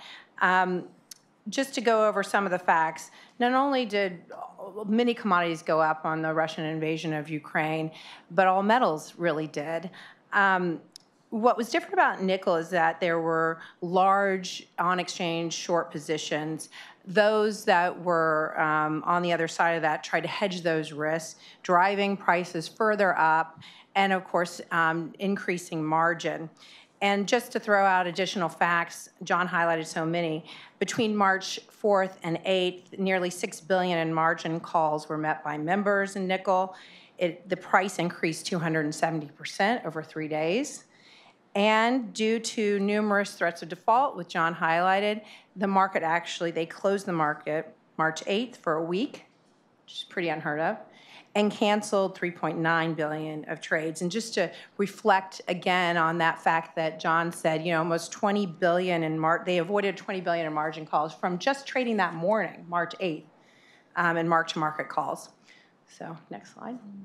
I think what's interesting to look at is when you have an incident like this, what happens? You would expect, of course, that volumes and open interest to drop right after that March incident. But what was really fascinating, it's never come back. It has yet to come back. So there's a loss of confidence. And I think it needs to be considered seriously how you, again, avoid getting there in the first place. So next slide. LME rightly hired Oliver Wyman to do an independent review. So these recommendations are not mine. They're Oliver Wyman's. They released their report in January 2023. The report did not look at governance and decision-making. That's going to be done by the FCA and the Bank of England in reports to come.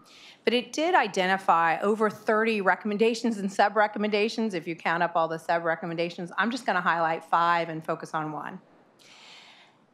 There were large positions in the OTC market, and we know that in metals there's a lot of OTC trading. There were large positions that not only those on exchange had, but they also had them in the OTC market. LME did not identify that and thus could not identify the concentration that was actually happening in the nickel market. One way to do that, is the second recommendation, they did have position and accountability limits. That's required by MiFID, but they had the MiFID minimum limits. MiFID says you should be using position limits and accountability limits tailored to your own products. They set the minimum. So it never triggered the limits. Once those accountability, if you had the correct limits, once the accountability limit would be triggered, I think then you would go look further what was going on in the OTC market. The CFTC does this all the time and does it very well. So that didn't happen. Volatility controls, and that's something I'm going to focus on in a minute, but they did have price bands that were short breaks, dynamic and static. They did not have circuit breakers, longer trading halts. When the market is extremely volatile and the price is moving extremely fast, a circuit breaker can actually just calm that hurting trading behavior for a moment so that traders can take stock of what's happening in the market. Do we have the liquidity from our clients, and do we actually have it? And what's happening in the market. So the Oliver Wyman report recommends they review their volatility controls and actually implement circuit breakers. Rehearse default management, such as orderly closeout. When participants sought to close out their short positions to reduce their risk growing in step with the prices, they actually attempted to cover their positions directly on exchange, and the closeout actually exhausted liquidity right at the time when liquidity was low. So that needs to be rehearsed and thought about. And then providing a clear vision for how LME is going to respond to the events and rebuild liquidity. LME has taken action. I don't want this to be a, LME is not doing anything. They actually are already implementing some changes, but I think the market needs to rebuild the confidence to see a path forward. Finally, on the last slide, I just want to take stock. Every crisis provides an opportunity to say, do we have it right across the globe? And one thing that I think could be further examined are volatility controls. This is the IOSCO report that was just released January 31st, 2023. These are best practices for commodity derivative markets. It was originally drafted and released in 2011. There is a section on price limits and trading halts and the need to have them and the benefits to have them. Some of those I've already described, which is really you need to reduce and constrain your price movements in a trading day that are perceived to not to be reflective of true markets. And by the way, I should say the market authorities here are defined also as exchanges. So it's not necessarily sitting with the regulator, but the exchanges need to do this. FIA has started to look at what are the volatility controls across various commodity exchanges. I would say it's very hard to come up with sort of detailed best practices because products are different and need different controls. On the other hand, I think that this is something that, given the volatility we've experienced in the last 2 years, really needs to be closely considered by market participants and by the regulators to think about, do we have the right controls in place for the right products, and what do they do when they're triggered, and how long should they be in place? There's a lot of details yet to be discovered. So thank you for the opportunity to present today. And again, one more issue to consider. Thank you, Jacqueline. Let's conclude part 2 of this panel with remarks from a guest speaker, Mike Golding, Transatlantic COO of Optiver, on behalf of FIA PTG. Firstly, thank you very much to the commissioners for the opportunity to speak today. I'm going to talk about everyone's favorite pre-lunch topic of exchange price controls. Next slide, please. So this just really sets the scene of where we've been in the last 12 months. You can see this is a 5-year chart of a lot of the major commodities and metals over the last 5 years, with an enormous increase in volatility over the last 12 months. So hopefully, following on from what Jacqueline was just speaking about, when you see such large volatility, it gives you the opportunity to think, okay, what do we need on the exchange price control side to make sure the markets remain orderly? And I think when you're doing that, you have to think about what are the goals that we're trying to achieve. I think I can think of 3 main goals. You want, when there's a malfunction, whether it be software or a fat finger type issue, we want to make sure that doesn't have ripple effects through the market and the disorderly trading is minimized. When there is legitimate extreme price movements, such as, for instance, the wheat movements 12 months ago, we want to make sure that the market is able to maximize the liquidity that's shown to make sure that the market malfunctions or the disorderly trading doesn't continue. And I think thirdly, we want to minimize where we can unneeded liquidations. By unneeded liquidations, I mean making sure that there is enough liquidity in the market such that we don't have snowballing effects of liquidation flowing into liquidation that could otherwise have been prevented. Next slide, please. So here is a chart of the wheat future over the course of 5 days last year. We can see here those orange triangles represent when we hit a price limit. So this is a mechanism by which, one potential exchange mechanism by which there is a maximum and minimum price that's set for each day based on the previous day's close, and the futures cannot trade beyond that point for that day. So we can see we hit limit 7 times during that week, and the last 2 and a bit days, the future was largely in limit state. Next slide, please. So these are just a summary of the different exchange price controls that we have. The third one I just mentioned was price limits. Importantly, the way that is implemented, the future will hit a limit, but the options and other related products will continue to trade. Another option which is favored by the US equities products, the circuit breakers. So this is where when you hit, so for instance, as an example in the S&P, they have a 7%, a 13%, and then a 20% final point. When you hit one of these circuit breakers, say the 7%, the market will go into halt along with the options. So the futures and the options will go into halt together for a number of minutes, gives market participants to consider what the news is, what's going on, be able to go back in and provide liquidity. That happens again at 13%, and then at 20%, which would be an enormous move in a day in the S&P, you would then have the market close for the remainder of that day. Dynamic circuit breakers are really quite similar, except those limit points are set based on previous volatility. So that's where the dynamic aspect comes in. Next slide, please. So without going into details of all of these are the mechanisms that are used to deal with the first problem statement that I mentioned, those kind of error trades, those software malfunctions, those fat fingers. I think it's quite a clear win for an exchange to be able to have a quick stop on trading an instrument like that, so you don't have ripple effects going through lots of different instruments and lots of different markets.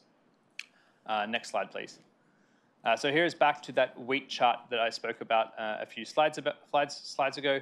You can see a blue triangle there. So this is where the options were implicitly trading at the same time as the futures were in a limit state. So the future was at a limit below 1150, and the options were effectively trading at 1330. So a large disconnect across very similar instruments. So this kind of shows that we really have to consider, when you're considering one instrument, especially a lead instrument, it'd be quite naive to not also be considering all of the derivatives and the connected instruments. In a situation like this, you could have a participant who feels like they have a very well-hedged book of options versus futures, but all of a sudden the options keep going up and their futures stay where they are, which could lead to large mark-to-market P&Ls, which could further cause disruptions and problems in the market. Yeah, that was all from me. Thank you very much for the opportunity to speak today. I hope everyone enjoys their lunch. Not quite lunch yet. So, but thank you. Thank you to all the presenters. I did feel like we were making these very clear connections between actual market activity, real world activity, and how the rules are not always, haven't always thought about all those things. And we've had a lot of testing of markets and rules in recent years, unfortunately. So we're going to move to some committee business, because I think we've all been heard a lot about a lot of issues that we can consider, and the work is going to be done in subcommittees. And so we're going to create 2 subcommittees where we can try to refine some of these ideas and think about what we want to recommend back to the Commission. There's going to be a global market structure subcommittee and a technical issues subcommittee. I leave it to you to sort out which will be in which and how we go there. But first, I want to take a vote on the creation of each of these subcommittees. For that, I am going to need a motion, and I'm going to need a second. And so anyone who wants to eat lunch I would suggest you consider participating in the parliamentary procedure here. So first, we're going to take a vote on the Global Market Structure Subcommittee. Could I have a motion to form such a subcommittee? So moved. And a second? Okay, all in favor, please say aye. Aye. Aye. And any nays? The ayes have it. Now, let's take a member vote on the creation of the Technical Issues Subcommittee. Could I have a motion to form such a subcommittee? So moved. And a second? Second. And all in favor, please say aye. Aye. And any nays? Thank you. So we will have two subcommittees. I think one of the challenges that we're going to be talking about amongst ourselves as you go back to your office talking with your colleagues is where you think you and your organization can participate most fully and how you'll be able to add value, suggestions you have for the work programs of each of the subcommittees. You know, as I said, really in my remarks earlier, that was where I learned the most last time and where we got the most done in terms of some practical suggestions. So I look forward to that. I get to announce the lunch break. So, Gates, correct me. We have until 1:45. That's right. So it's not very much time, and you have to take an elevator. So I would suggest do your schmoozing next to the elevator and then up in lunch, not in the committee room. And if we move in an orderly fashion, Carolyn's excellent team is going to get us all up there. And remember, the commission is not allowed to fund any of the lunches, so you'll need to bring a form of payment that's already been explained to everyone. So sorry to get into the details, but terrific, terrific presentations. Thank you so much to all the committee members for their hard work. And I know it was hard to condense your remarks, but I thought it went very well, so thank you. Commissioner?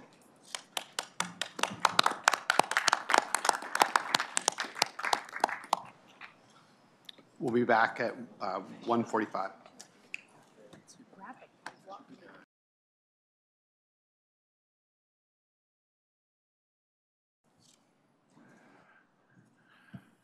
Okay. Thank you, Gates. Just so you know, if you didn't pay your $20, your microphone's not going to work, just so you know. Let's begin the third and final panel on digital asset markets. To start, we're going to hear from GMAC member Chris Zolka, partner and global head of Cumberland DRW on the state of digital asset markets. Chris, the floor is yours. Thank you, Tom. I want to start by saying thank you to Commissioner Pham and the rest of the Commission for the opportunity to participate in Global Markets Advisory Committee. My name is Chris Zolke. I'm a partner at DRW, which is a global proprietary trading organization. At DRW, I'm the global head of Cumberland, which is our digital assets business. There we focus on OTC liquidity providing, investment, and building DeFi technologies for TradFi purposes. Go on to the next slide. My goal today is to provide you all with a brief view into the current state of the crypto asset markets across a few different dimensions. We'll begin with the trends that have emerged as a result of the events of 2022, and afterwards I'll focus on the market's evolving structure and liquidity landscape. So any conversation regarding the crypto asset markets today needs to start with a reflection on the events of 2022. In particular, we saw several leading organizations within the industry have various different issues that led to their ultimate insolvency and bankruptcy. As a result of that, a primary focus of the market participants and regulators has been risk management. While portfolio risk management is important in crypto assets as any other asset class, what's notable is the amount of attention on structural and operational risk management by the industry. Unlike most other developed asset classes, crypto asset markets have a vertically integrated trading model. Here, exchanges with central limit order books commonly offer several other services. This model is being called into question with a primary focus on separating custody and mitigating the conflicts of interest we've seen manifest at these platforms. We've also seen an aggressive adoption of TradFi best practices by institutions in recent months. For instance, post the FTX implosion, ISDAs are becoming much more common for bilateral options trading, and there has been a shift to OTC trading to reduce the need to pre-fund transactions, which is a hallmark of trading on spot crypto exchanges. This was an underlying cause for many customers, institutional and retail alike, losing assets during recent exchange and lending bankruptcies. Another area of focus for the industry has been on fiat-backed stablecoins. In addition to their use for exchange and OTC trading, there's an increasing attention on their utility as a payment mechanism. The ability to move collateral on a 24/7 basis in real time is a powerful mechanism for both DeFi and TradFi. This, coupled with rising interest rates, it is no surprise that we're seeing more and more organizations considering issuing their own stablecoin. Given some of the unique characteristics, the regulatory initiatives for stablecoins, while happening in parallel to the rest of the crypto industry, are oftentimes a separate topic and oftentimes engaged with a different set of regulators. In the United States, this is where prudential regulators have directed much of their attention. Finally, we're paying close attention to the shifting liquidity landscape in the crypto asset market across multiple dimensions. This includes lending, venture capital, and trading itself. The lending markets are much tighter in a post-2022 world, largely as a result of the risky lending practices that we saw, which include under-collateralization of loans, subjective margin calls, and counterparty concentration risk, all becoming much less prevalent today. Those lenders that are still around have quickly adopted the TradFi principles for lending and risk management. We think this is a positive development for the industry. On the VC side, what can be best described as a reduction in the frothiness of the market. Valuations have come down considerably. The number of projects that are receiving venture capital dollars have been reduced. And what we're finding is that individuals participating in the VC market are much more focused on the quality of the team, the quality of the project, and the market fit, as opposed to trying to chase whatever might be the next interesting project. Finally, but most importantly, the market has recently become excessively focused on the shifting liquidity landscape. While I'll talk about that in subsequent slides, the overarching message is that liquidity concentration has become a concern, and multiple organizations, particularly in the United States, are well positioned to bring the best practice model that they've adopted to the space and hopefully provide some additional diversity of liquidity locations.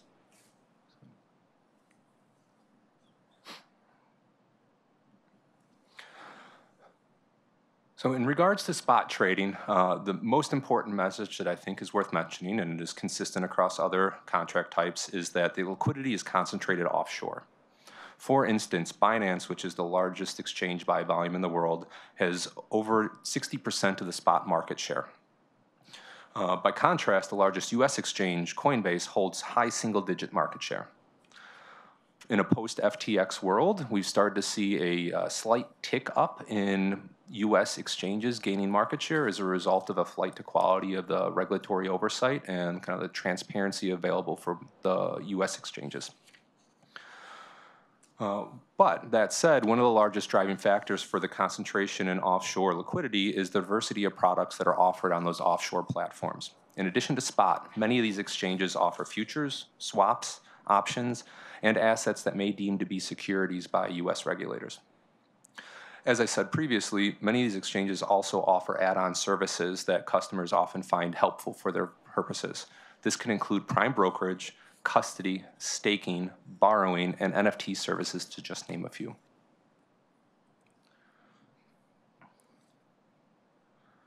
One of the more interesting developments that we've seen manifest recently is a move by the industry away from exchanges and more directly to OTC marketplaces. As a result, what we're seeing is that the digital asset space is starting to look more and more like the FX marketplace. What I mean by that is it's adopting an OTC bilateral structure a little bit more aggressively, as well as offering the participants of that market the ability to pick and choose which service providers they want to use to right-size the risk management and control mechanisms within their businesses. This is a step away from the vertically integrated model that we see in most exchanges. Some of those services that people are ultimately selecting are from liquidity providers, liquidity aggregators, custody providers, wallet providers, as well as many other services, including lending and borrowing. In this post-FTX world, we believe this has been taken much more frequently. This path has been taken much more frequently in order to limit counterparty risk to the exchanges, while also giving individuals the ability to custody their own assets where they deem appropriate. Within the future space, the story is very similar to the spot space. In particular, the US futures market is significantly smaller than the global futures market. Globally, while the terminology has some debate, typically when we speak of futures, we're talking of futures outright, as well as something referred to as perpetual futures, perpetual swaps. As with the spot market, Binance is the overwhelming majority of the liquidity, and upwards of about $50 billion worth of notional value on a daily basis. Contrast that to the CME, which is the United States' largest futures market, which has about on the order of $1 to $2 billion on a daily basis. Some of the reasons we believe the concentration exists offshore include the products that are traded, the leverage, both the amount and the type available, the margining systems, and the liquidation protocols that these platforms use.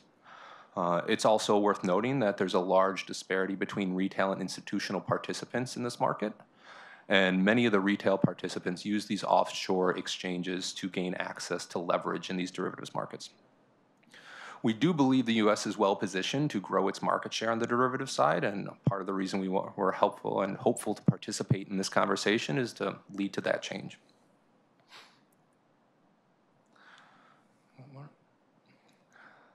The options market is not quite as interesting as the other ones, unfortunately. Largely speaking, there are three avenues for trading within the options market in digital assets. The first of which is CME options, which carries a fairly small overall market volume and open interest. There is Deribit, which is what we call the crypto native platform. This is an offshore platform offering many different types of crypto options. And then there is the bilateral space.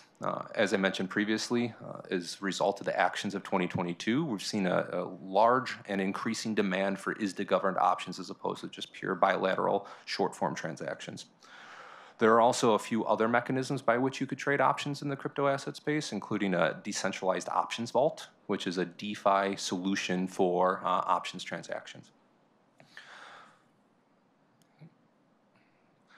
And finally, I wanted to talk about decentralized exchanges, which is a pure innovation associated with the DeFi space. It's perhaps the most fascinating innovation that we've seen come out of DeFi. Decentralized exchanges, or DEXs, are peer-to-peer marketplaces with no centralized intermediary.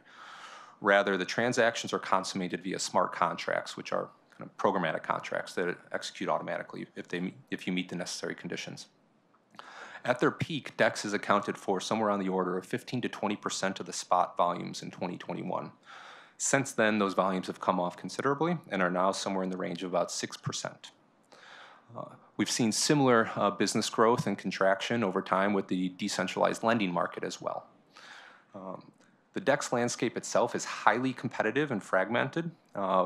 There are many look-alike protocols in the space, largely because the software and the source code for these protocols are open source. So you're able to copy-paste them and turn up your own platform rather quickly if you like. In order to differentiate themselves, many of these platforms offer various different mechanisms to gain participation, including yield provided to the participants.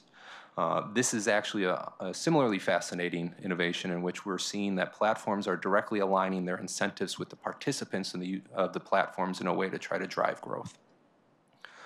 These innovations notwithstanding, the adoption has been muted within the DEX space by institutional participants, largely due to the uniqueness of the technology, not necessarily overlapping with existing technical systems, as well as KYC and AML limitations to what is largely an anonymous marketplace. Over time, we believe this will change as the transparency and the deterministic nature of the DeFi protocols and their underlying primitives are too powerful to ignore for an industry in search of risk management, transparency, and certainty in its transactions. In closing, I want to highlight that the innovation and regulation are not mutually exclusive concepts. One of the most fascinating elements of DeFi is its ability to rapidly evolve to an ever-improving state. We believe in open and active effort by market participants and regulators to engage and enact in sound and materially similar regulations globally will bring the industry the clarity and the direction it needs to move into a safer and sounder space. Thank you. Thank you very much, Chris. We're now going to turn to part one of panel 3, International Policy and Regulation. We'll hear from GMAC member Adam Farkas, who's the CEO of Global Financial Markets Association, GIFMA, and CEO of the Association of Financial Markets Europe, AFME, with an overview of digital asset policy, developments at the international standard setter level at the FSB, Basel, BCBS, and IOSCO, as well as other key jurisdictions. Adam, over to you. Thank you. Thank you, Tom. I would like to first join my fellow committee members in thanking Commissioner Pham and the CFTC for inviting me to be part of GMAC. It's my pleasure and an honor to serve on the committee and really look forward to the discussions throughout our mandate. As Tom mentioned, I would like to talk about the regulatory landscape first at the global level. So could I have the first slide? This is an overview of the digital asset policy developments at the global standard setter level. If you look at this slide, and I can see it now on the screen, the first thing which hits anybody who looks at it is how busy the slide is. That just shows how many initiatives are already in place globally with the different standard setters to try to tackle the issue of how regulators should react to all this innovation and the development of various digital assets. If one looks at the different regulators, of course, the FSB is sitting on the top of the Financial Stability Board under the G20. It has announced its priorities for 2023. It is also important to note something which is not on the slide because it happened in 2020. The FSB consulted on the regulation, supervision, and oversight of crypto assets, and this was and crypto assets activities. That was a big consultation of the FSB, which informed the priorities for 23. And you can see that there are 3 key priorities listed under the FSB work program.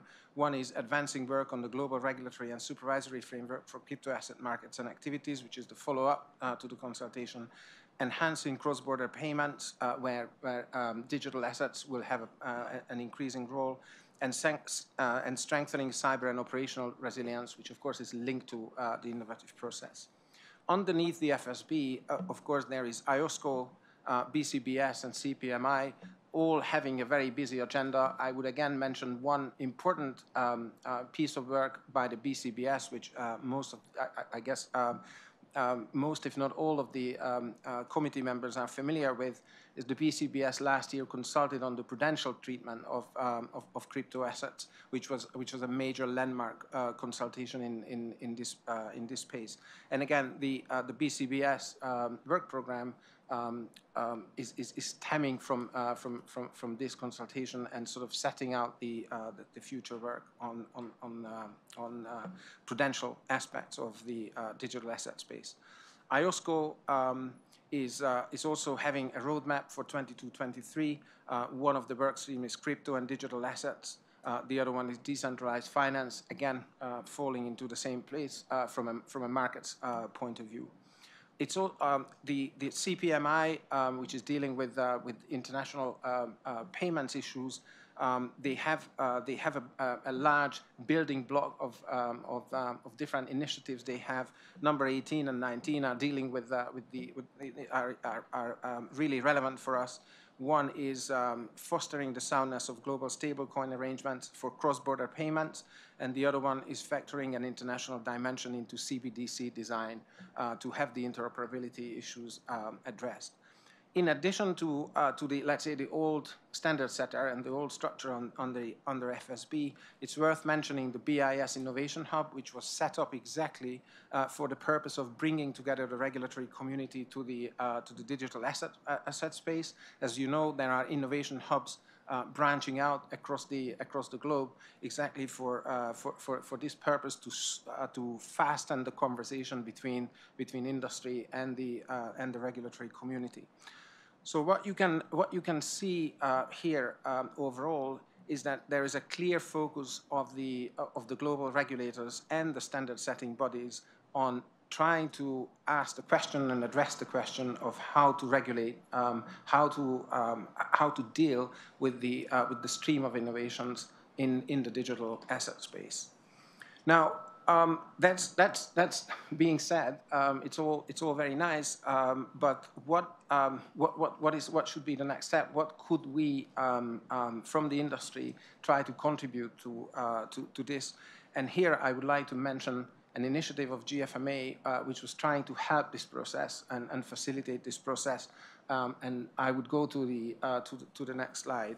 So last year, we tried, in response to the FSB and the Basel consultation, so that was the trigger for this, what we tried to do is to develop a classification of digital assets to support these responses. And the classification of digital assets was with a view to try to give a significant industry input into the regulatory community to try to define and classify the different digital assets and try to identify the appropriate, doing this classification, the appropriate regulatory treatment which could be tailored to the different types of digital assets, which we think is very, very critical. When doing this, this sort of classification, it also became evident that some types of digital assets already have a regulatory framework. It can just be fitted into existing regulation. Some other types of asset would need to have a new tailored approach.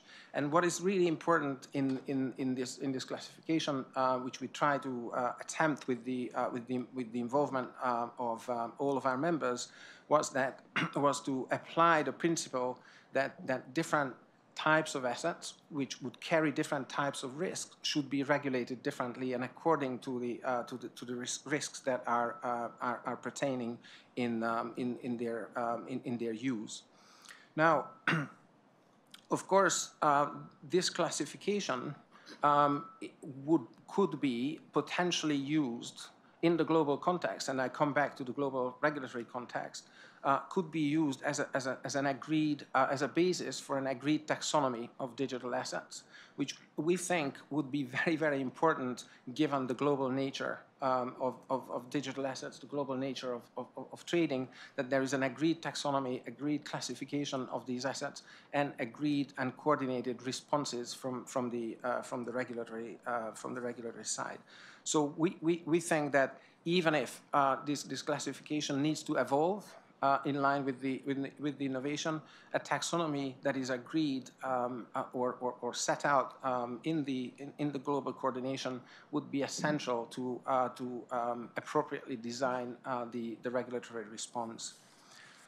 Now, if I don't think I have a lot of time left to go into the classification, but what I would like to mention is that a few attributes that were used in designing this classification that is key to make distinctions between the different types of assets. One, of course, the basic one is the economic function of various assets. The second one is the issuers. The mechanism of how they are connected to underlying assets, if any. The third is a legal question of what rights are conferred when we are talking about an asset, the nature of the claim. Then when we go into technological attributes, whether it's on a private or a public blockchain, whether it's fungible or non-fungible, so there are certain attributes which we used for actually arriving to this classification system, which you can see on the slides, but I will not do the readout of the laundry list. But the three messages I would like to leave at the end of my presentation really is that the first one is, given the cross-border nature of digital asset markets, the importance of global coordination could not be overstated in the regulatory community. The second one is because the intensity of this innovation, which is led by the industry, is so high. I think the close coordination between regulators and industry is paramount, is really, really important. And I think the fact that we are having this topic on the agenda of GMAC is a prime example of a good practice where we have the opportunity to discuss these with the CFTC. And the last one is that we really think that at the global level or international level, a taxonomy trying to classify and group these assets into different types based on some key attributes that could lead to the right regulatory approach would also be essential. And I will stop here and thank you. Great. Well, thank you. Thank you very much, Adam. We're going to now turn to our final presentation of the meeting on part 2 with use cases. We will hear from guest speaker Michael Demisi, Head of Advanced Solutions, BNY Mellon, on digital finance tokenization. Michael, over to you. Thank you, Tom, and thank you, Commissioner, and the entire CFTC for this opportunity. Before I dive in, maybe for context, at BNY Mellon, we serve a diverse client base, and that really informs our perspectives. And just to give you a little bit more context, we primarily serve institutional clients. We touch about 20% of the world's investable assets. 97 of the top 100 banks are our clients. 93 of the top 100 asset managers are our clients. We are the sole clearing agent for U.S. government securities, and as a result, we have more than 10 trillion that goes through our pipes every single day. We have a large payment business that processes around 3 trillion payments every single day. I share this stat because all these touch points are opportunities for us to really connect with our clients and really across the spectrum see where the direction of travel is. This includes pension funds, endowments, major corporations, state and other government institutions, asset managers of various sizes as well. And based on what we see, we believe we are at a defining period for digital assets. We see this as part of a larger trend of assets going to digital, and with a powerful innovation really underpinning this space. We did an independent study last year, and you see some of the stats of this covered around 270 institutional investors across the globe. The full report is available on our website for free. You can see some of the key stats. In interest of time, I'm not going to go through all the details. But institutional clients, by and large, are really exploring the space and expect tokenization to really revolutionize financial services. You can see more than 90% of institutional investors expecting to invest in some form of tokenized securities in the near future. So there's really a consensus around this, and so this is really not a fad or flash in the pan. These are remarkable stats, and at the same time, just building on what Adam was speaking to. If you go to the next slide, I'd like us to really just remind us, digital assets is really far bigger, beyond crypto, and it's important. Sometimes these are commingled and treated the same, but that should not be the case. Cryptocurrencies, despite their origins, our clients actually see them as investable assets, not as currencies, for obvious reasons. And digital cash and its various forms that you can see is important as well, whether it's deposit token, stable coin, and eventually central bank digital currencies as well. Tokenized assets, although it's in its infancy, that's going to be really the bigger prize, so to speak. And it's something that we really need to pay attention to and, again, understand actually how this space is going to evolve. To Chris's point earlier, understandably, the market has gone through a difficult and turbulent year last year. There's been a number of lessons that we should draw and find a responsible path forward. We do have clearly a bad actor situation. That's one part of it. But there's also a number of familiar failures that we've seen in the past, from poor risk management, use of excessive leverage, commingling client assets, lack of client asset protection in case of bankruptcies, conflicts of interest not being washed out for. So these are all challenges that have been addressed in the financial markets before, and we should leverage those.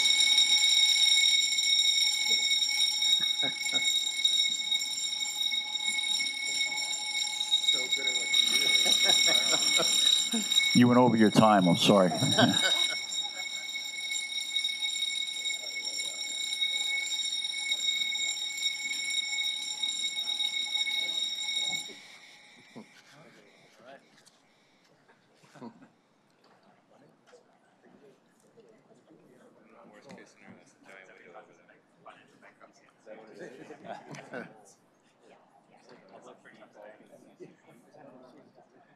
All right. We'll continue. You went over your time. It was a false alarm. Carry on, Mike. So, just picking up where I left off, I think it's really important, to reflect on those learnings and really restore investors' confidence and market integrity. We need to have the proper guardrails, regulations to avoid repeating the same mistakes. that we've seen in other markets. Just because it's a new form, that is not, that's not an excuse. to go through it again. At the same time, thinking digital asset will be short-lived because of all these failings would be equivalent to declaring, the internet being, dead, back in the year 2000 because we went through the dot-com, bubble burst. So individual companies and tokens may come and go, but really the underlying innovation that is powering this is so important and it's going to revolutionize the space that we have. Why do we believe that? Because it really solves, important problems that our clients, care for. If you go to the next slide, you can see some of the stats again from the same study, what institutional investors are looking for. For example, they're keen in applying, this capability in private asset space to expand access for distribution, expand liquidity, mobility of assets in a more, efficient way to really cater for, 24/7 type of markets as well. So this technology will solve real problems, and that's why we believe, digital assets is here to stay. So given all this background, that we talked about, if we move on to the next slide, it's really important that we lean in and, develop regulatory frameworks that promote responsible innovation. We should not, lose sight of maintaining U.S. financial sector's competitiveness in an area that's going to be significantly important, as we move forward. And we should also be very mindful of unintended consequences. Just treating, all these assets the same just because they share underlying technology would be a mistake. Crypto assets and tokenized financial securities are not the same. And going back to, Adam's point about looking through the underlying activity and having a technology-neutral approach is going to be, very, very, very important. The common taxonomy and really having the collaboration and coordination, across agencies and across jurisdictions so we can avoid the regulatory arbitrage in the space is important. And when I mentioned, for instance, unintended, consequences, one example I would give is, for instance, we are all for investor protection and proper disclosures. However, tying, these disclosures to, for instance, balance sheets and asking clients' assets to be reflected on balance sheets has, punitive capital requirements that actually keep regulated institutions like us, who have the experience, resources, and risk management rigor outside of this space, and that would not be ultimately to the benefit of the end consumer and investors. So a lot to, digest again, but thank you for the opportunity. Thank you very much, Michael. Next, we're going to hear further on this topic from GMAC member Jason Chipala, COO, Stellar Development Foundation. Jason, you have the floor. I think my last name is the first one that stumped you, so I'm very proud. Yeah, Chipala, that's very good. Skip the L. Yeah. I'm with, you got to skip the P, same thing. Totally. So I'm Jason Chipala. I'm the COO of the Stellar Development Foundation. Stellar is one of the oldest public blockchains, or so-called layer ones. And our mission is to try to promote equal access to the global financial system. So certainly in a post-FTX world, people often talk about where are the use cases for crypto and for blockchain. And so that's what I want to talk about today, is a use case, if you go to the first slide, a use case that we are doing on the Stellar network.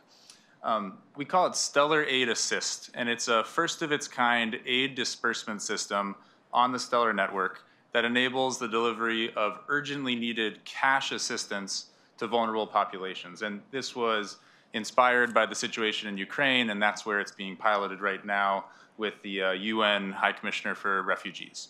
So, here we have a very high-level version of how this works.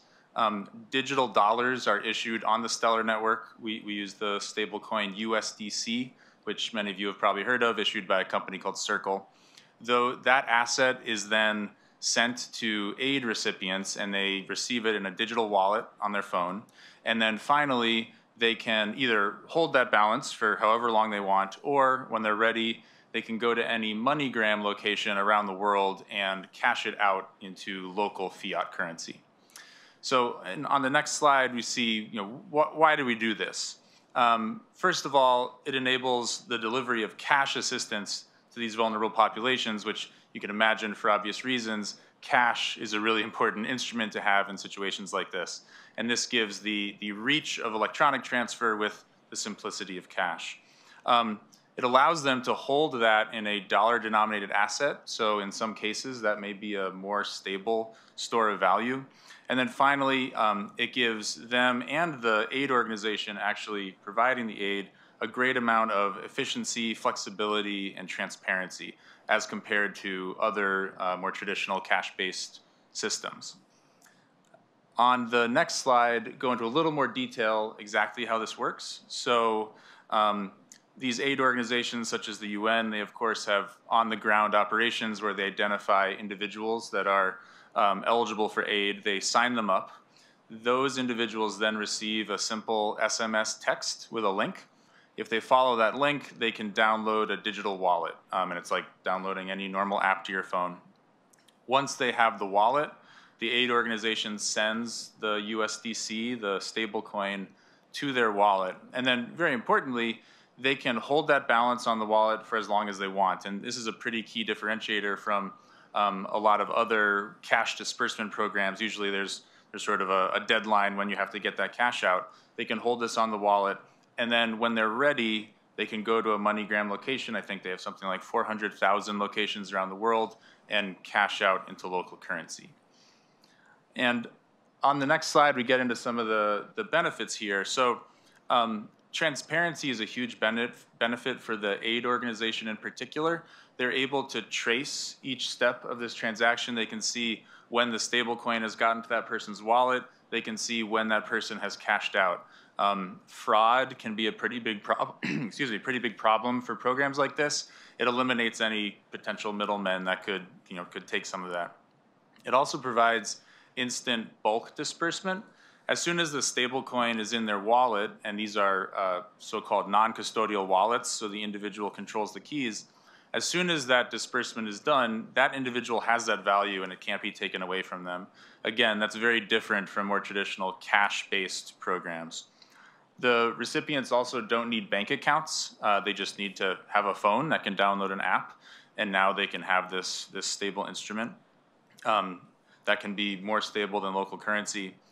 And the portability that those individuals get is really amazing, because as you can imagine, if you're a refugee or in another, in a conflict area, holding physical amounts of cash can become quite dangerous as a matter of physical security. So they can hold that balance. And then also it's global cash out. So an individual could sign up with the UN in Ukraine, receive USDC into their wallet. They could then, for example, cash out half of it into hryvnia in Ukraine.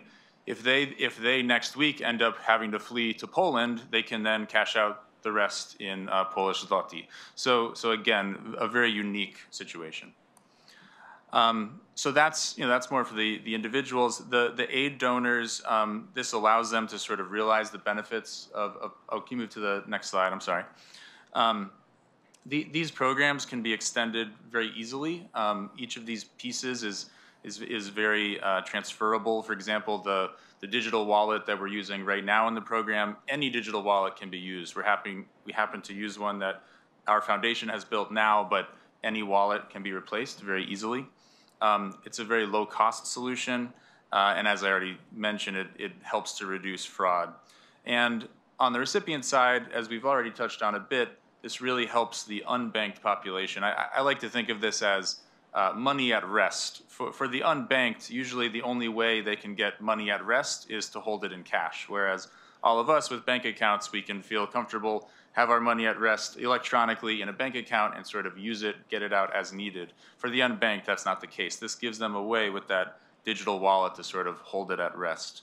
But even for the banked population, this also works. They can do a digital cash out. So instead of walking into a MoneyGram location and turning their USDC into cash, physical cash, they can also, and MoneyGram can facilitate this, they can do a cash out into a bank account. These are all very simple to use wallets, and we've talked about can be cashed out in local currency. Finally, on my last slide, just again as an overview of the organizations involved here, as I mentioned, I'm from SDF, which is a nonprofit organization. Circle is the issuer of the stablecoin USDC. MoneyGram International is one of the two big global remittance companies. And then, as I mentioned, Vibrant is the wallet that we're using now that we at the foundation built. But again, that could be replaced with any digital wallet at all. So we hope this is a useful example for the Commission, for the CFTC of a real-world actual use case, a non-speculative use case for blockchain. Well, thank you very, very much, Jason. We're going to continue now with remarks from GMAC member Christopher R. Perkins, who's the president of Coin Fund on non-financial activities and Web3. Chris, over to you. Good afternoon. My name is Chris Perkins, and I'm the president of Coin Fund. Founded in 2015, we are a Web3 native registered investment advisor with venture and liquid strategies. I'd like to start by thanking Commissioner Pham and the Commission for letting a Web3 native firm like ours have a voice on this esteemed committee. Education and engagement are more important than ever as we examine the opportunities and risks of emerging Web3 technology. I encourage this kind of dialogue across all pertinent government agencies and believe that forums like this, along with reasonable public comment periods and thoughtful cost-benefit analyses, are important features that ultimately contribute to thoughtful rulemaking. Earlier today, we heard a panel about global market structure and access to markets. Though we didn't have time to engage in dialogue, as a member of the buy side, I'd like to underscore that across crypto markets, U.S. market participants still do not have access to comprehensive, regulated crypto derivatives markets, and we'd like to advance this as an important theme so that participants in our markets can hedge risk. I hope we can discuss this in future meetings of the GMAC. For this presentation, I've been asked to examine some non-financial use cases of Web3, so let's dig in. If you can go to the next slide, please. To me, the evolution of the internet is similar to the evolution of civilization. In the 1990s, Web 1 was fragmented and decentralized, similar to the hunter-gatherers of early human civilization.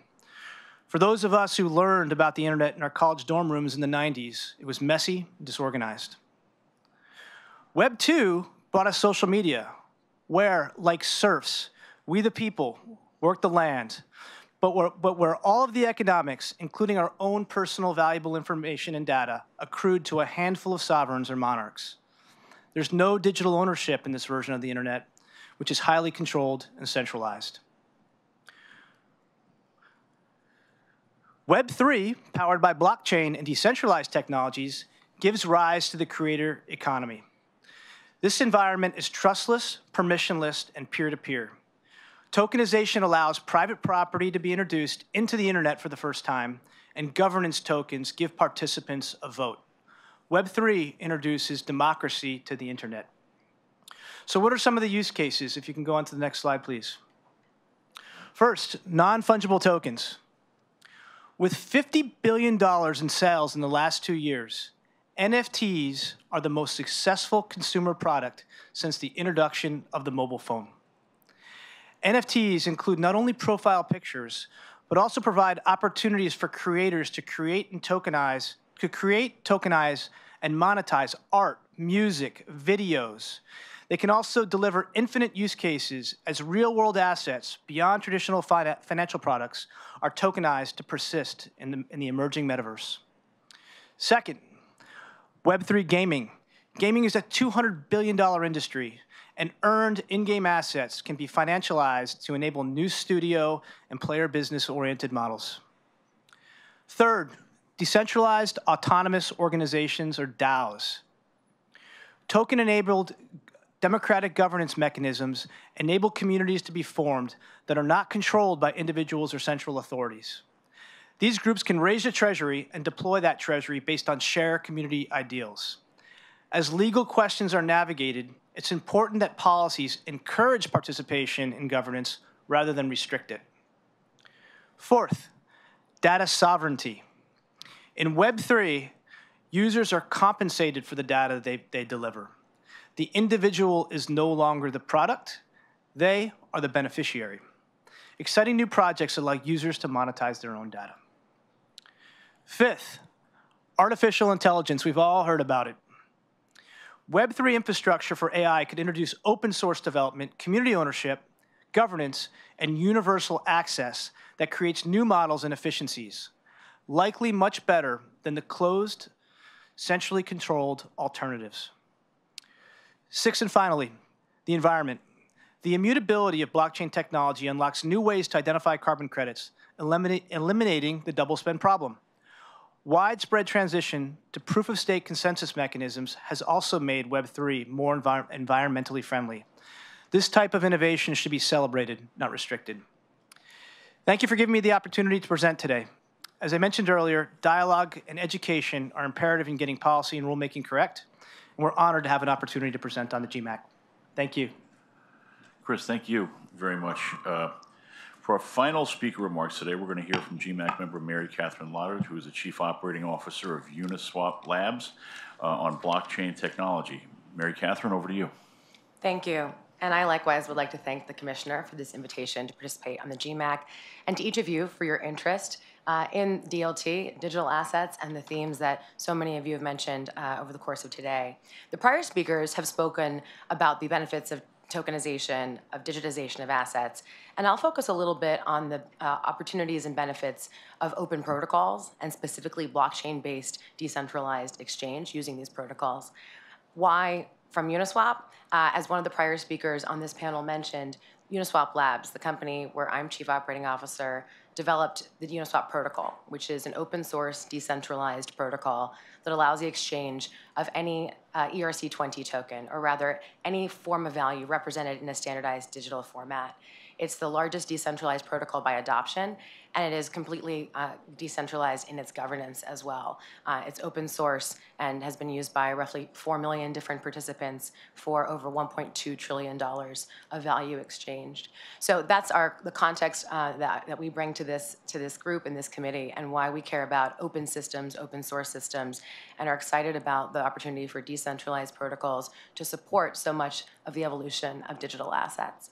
So on the next slide, this room is very familiar with the benefits of blockchain, but just a reminder and then a specific example of those benefits in practice. So blockchains combine data storage, such as messaging and record keeping, with money movement. And the Stellar example is a fantastic example of the benefits in money movement specifically. This lowers costs by removing friction and operational overhead, and allows for nearly instant settlement. So these benefits have been long professed. One specific example where they're in action today, and an example that's completely organic in its adoption. On the right, this graph shows the cost of swapping a euro for a dollar. On the left, through a bank. In the middle, through a money transmitter or a money transfer operator. And on the right, using the Uniswap protocol. This is not a use case that Uniswap Labs, the small startup based in New York City, did anything to create. Instead, this is from the exchange between two tokens that are in a liquidity pool that was created by Circle, the issuer of USDC, and also the issuer of Eurocoin, their new stablecoin that represents the euro. Circle released these two coins and seeded this liquidity pool on the open source protocol with just $500,000 rather of liquidity.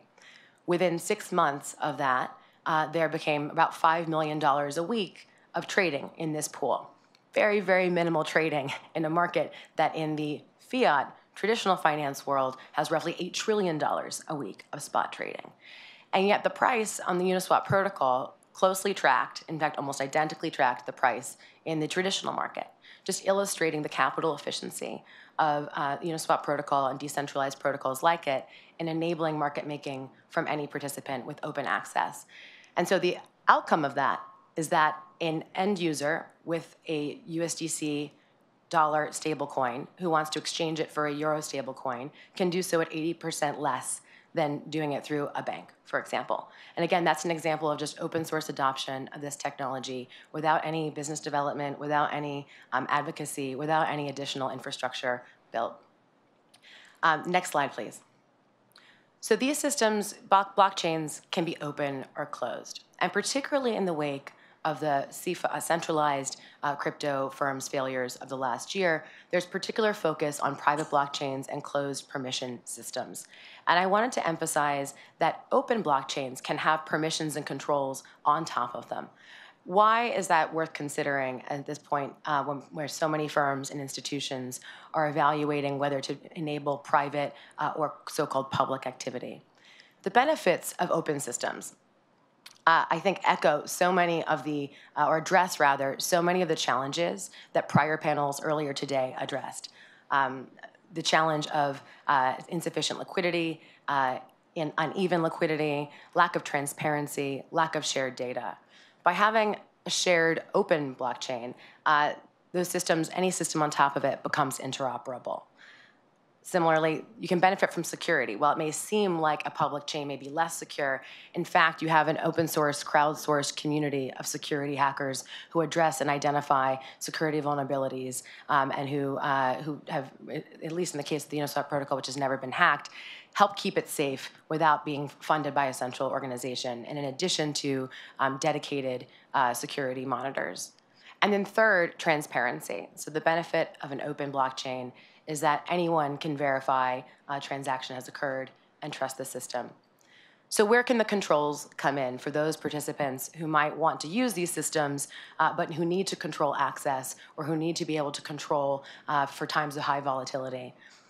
Increasingly, controls can be introduced at the token level, and there are many, many companies and startups working on that, or even at the system level, and potentially even at the individual liquidity pool level. So again, as you think about how many different institutions and asset classes are thinking about digitization, the opportunity to have an interoperable system is very compelling, and we should not be mistaking an open system for one that cannot have controls.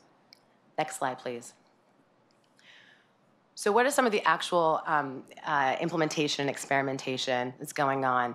One of the prior panelists correctly identified that the use of decentralized protocols has been pretty limited in an institutional context, in part because of the challenges of controls that I just mentioned, but also because of the newness of the technology and the need to experiment with it.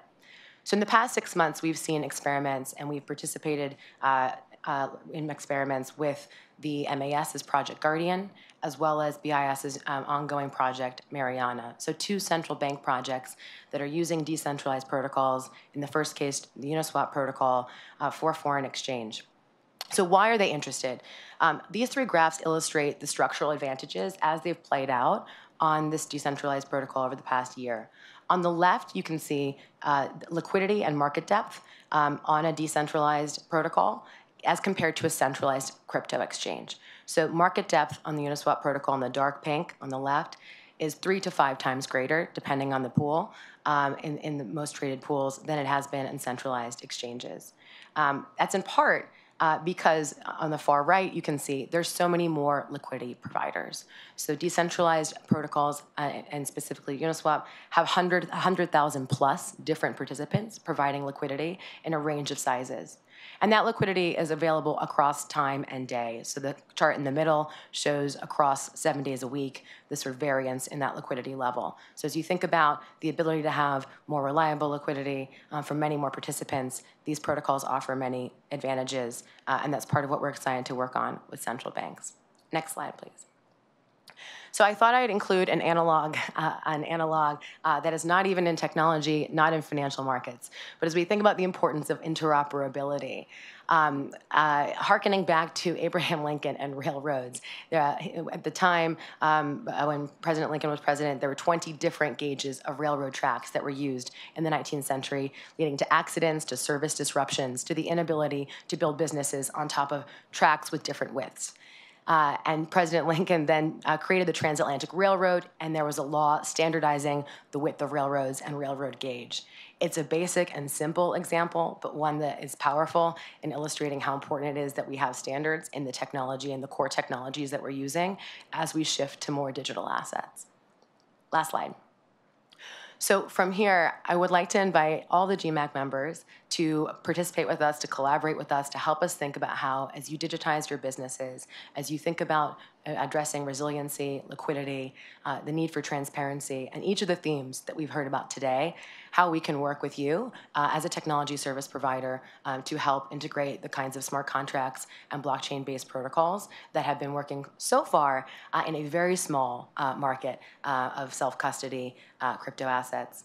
And finally, I hope that that kind of participation can highlight the good amid some of the bad, and both the financial and non-financial use cases of open systems. Thank you. Thank you, Mary Catherine. And thanks to all the presenters in panel 3. So at this time, I'd like to welcome GMAC member Perry-Ann Boring, CEO, Chamber of Digital Commerce, to kick off a membership discussion. Thank you so much. I'm Perry-Ann Boring with the Chamber of Digital Commerce. We are a trade association representing the digital asset industry. Today, we represent over 200 companies that are investing in and innovating with digital assets and blockchain-based technologies. And we're the largest trade association representing this community in the United States. Part of what I'd like to address today is the lack of regulatory clarity around digital assets and how this impacts our members at the Chamber, plus other market participants. From some of the panels and comments from other GMAC members, I think it's important to recognize that there's an incredible depth to the blockchain technology industry, as well as breadth. I mean, we talked about a number of different use cases, financial, non-financial use cases, humanitarian projects. We heard one that the Stellar Development Foundation is leading. There's many others like that around the world, and applications in artificial intelligence, data storage, and many others. Many people now consider digital assets are here to stay. This is the future of technology and financial services, and it's absolutely critical that we have a regulatory structure that works. Today, the regulatory structure for digital assets is quite fragmented. There are many stakeholders involved in the oversight of this asset class.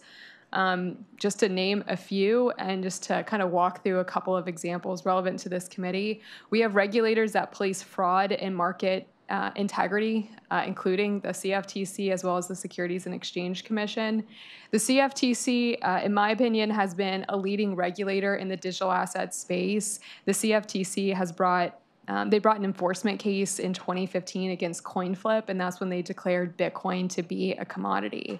And then in 2017, the CFTC permitted Bitcoin futures exchanges, they permitted futures exchanges to list Bitcoin futures. And then in 2019, the CFTC permitted futures exchanges to list Ether futures. Today, the CFTC's oversight and enforcement authorities cover a significant portion of the digital asset markets. The total market cap of the digital asset space, including stablecoins, is at about $1.86 trillion today. Notably, Bitcoin represents $734 billion of that, and Ether represents $333 billion of that $1.86 trillion, or that's 57.4% of the overall market cap of digital assets. Just by comparison, the next largest market cap of digital assets is the US dollar-based stablecoin Tether, and that's about $78 billion. The CFTC has also issued guidance and brought a number of enforcement actions related to the digital asset space.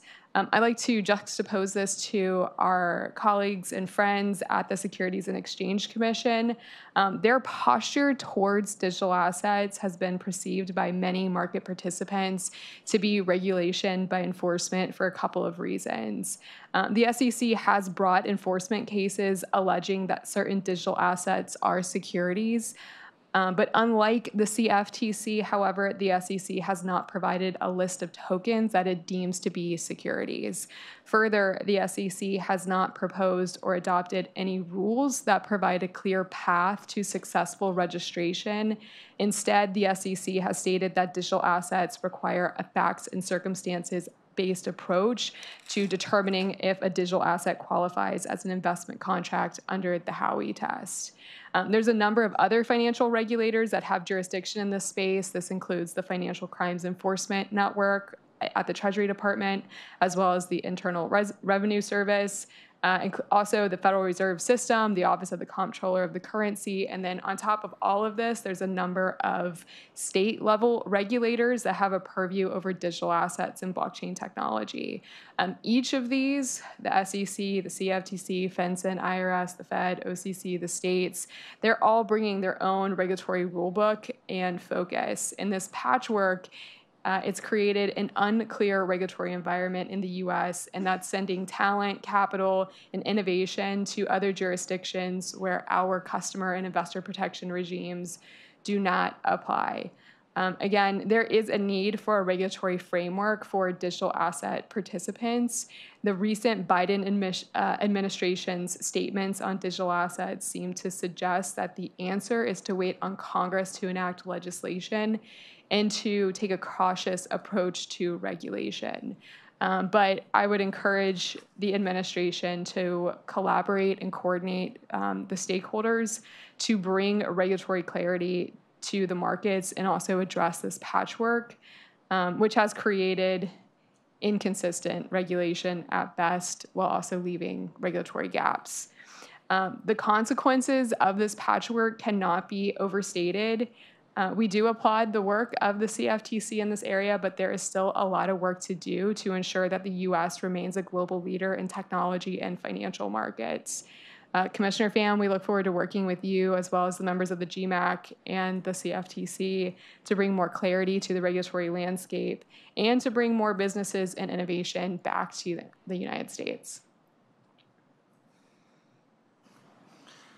Thank you very much, Perry. And I think that kind of pulls together a lot here. I think we do have time, so I would love to see if there's any comments or questions from the either presenters or to the presenters from the group here today. Certainly, there was a lot to take in there, so I do think hopefully we do have a couple of minutes for a little bit of a member dialogue here. So would anyone like to kick it off?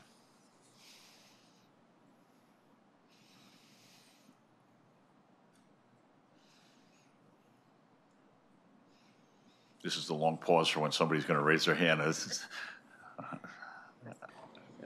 I mentioned this in my remarks, and I remember sitting in this room many months ago where we had an incredible debate around market structure and the direct clearing model, and I don't want to relive that debate today. But I mentioned in my remarks that members of the buy side in our ecosystem are really struggling to find ways to hedge their risk because there simply are not regulated derivative products available for our use. We simply can't hedge. And in a volatile market, that's what you want. So I would love to maybe pose to the GMAC that would love to find out whether it's market structure or other factors. Would like to understand what's holding up the development of these derivatives. Are there risk factors? Are there market structure issues, Basel issues, so that our industry can also benefit from the risk management capabilities that derivatives offer? Thanks. Reactions to that?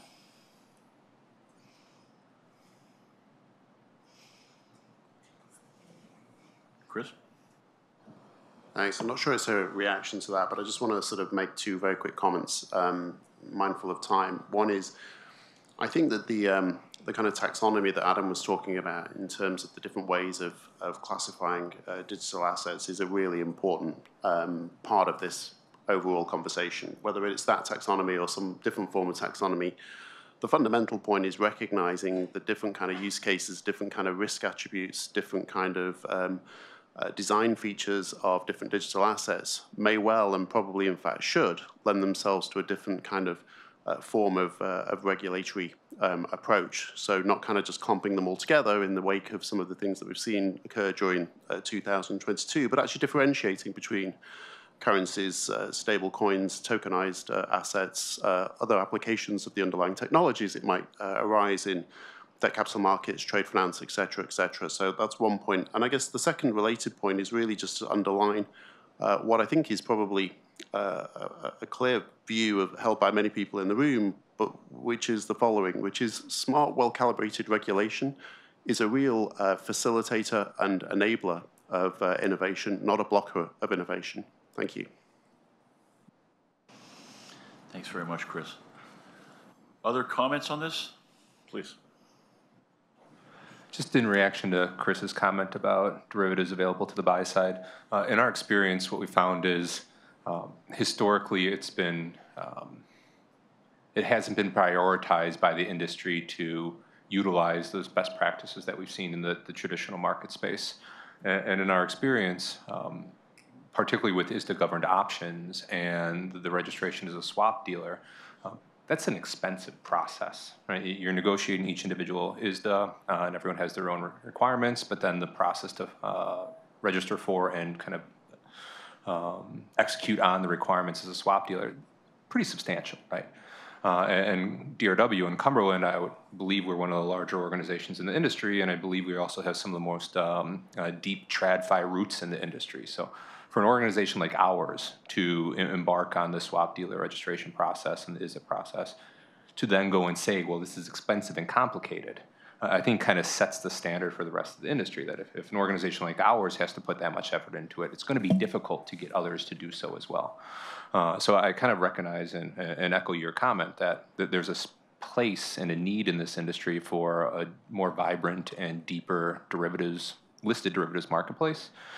In the meantime, orgs like ours are looking to fill the gap, but I absolutely agree that the barrier of entry is there. Thank you for that. Was there another comment? I was basically going to say the same thing, so not as eloquently, but I think that this is something that would probably be best suited to go back to subcommittee and subcommittee take a long look at it and come up with what they think is the process and the appropriate process. Thank you. Other comments? Anything from the east side of the room here?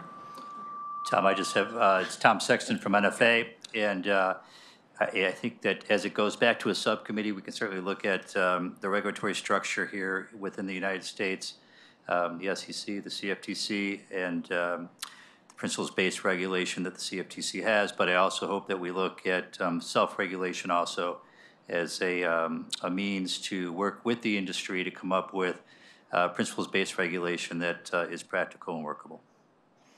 Thanks, Tom. Anything else? Okay. Well, thanks the group for those comments. We are going to move to establish another subcommittee. So at this time, I would just ask for a motion to create a digital asset markets subcommittee. So do we have a motion? So moved. A second. All in favor, please say aye. Any opposed? Okay. That's the quorum needed to establish a digital assets market subcommittee. So thank you, GMAC members, for that. So our three subcommittees are now formally established today. And now we're going to pass to Commissioner Pham. Well, I want to thank everybody in this room so much for your very thoughtful presentations and interventions. I think we've covered a tremendous amount of ground.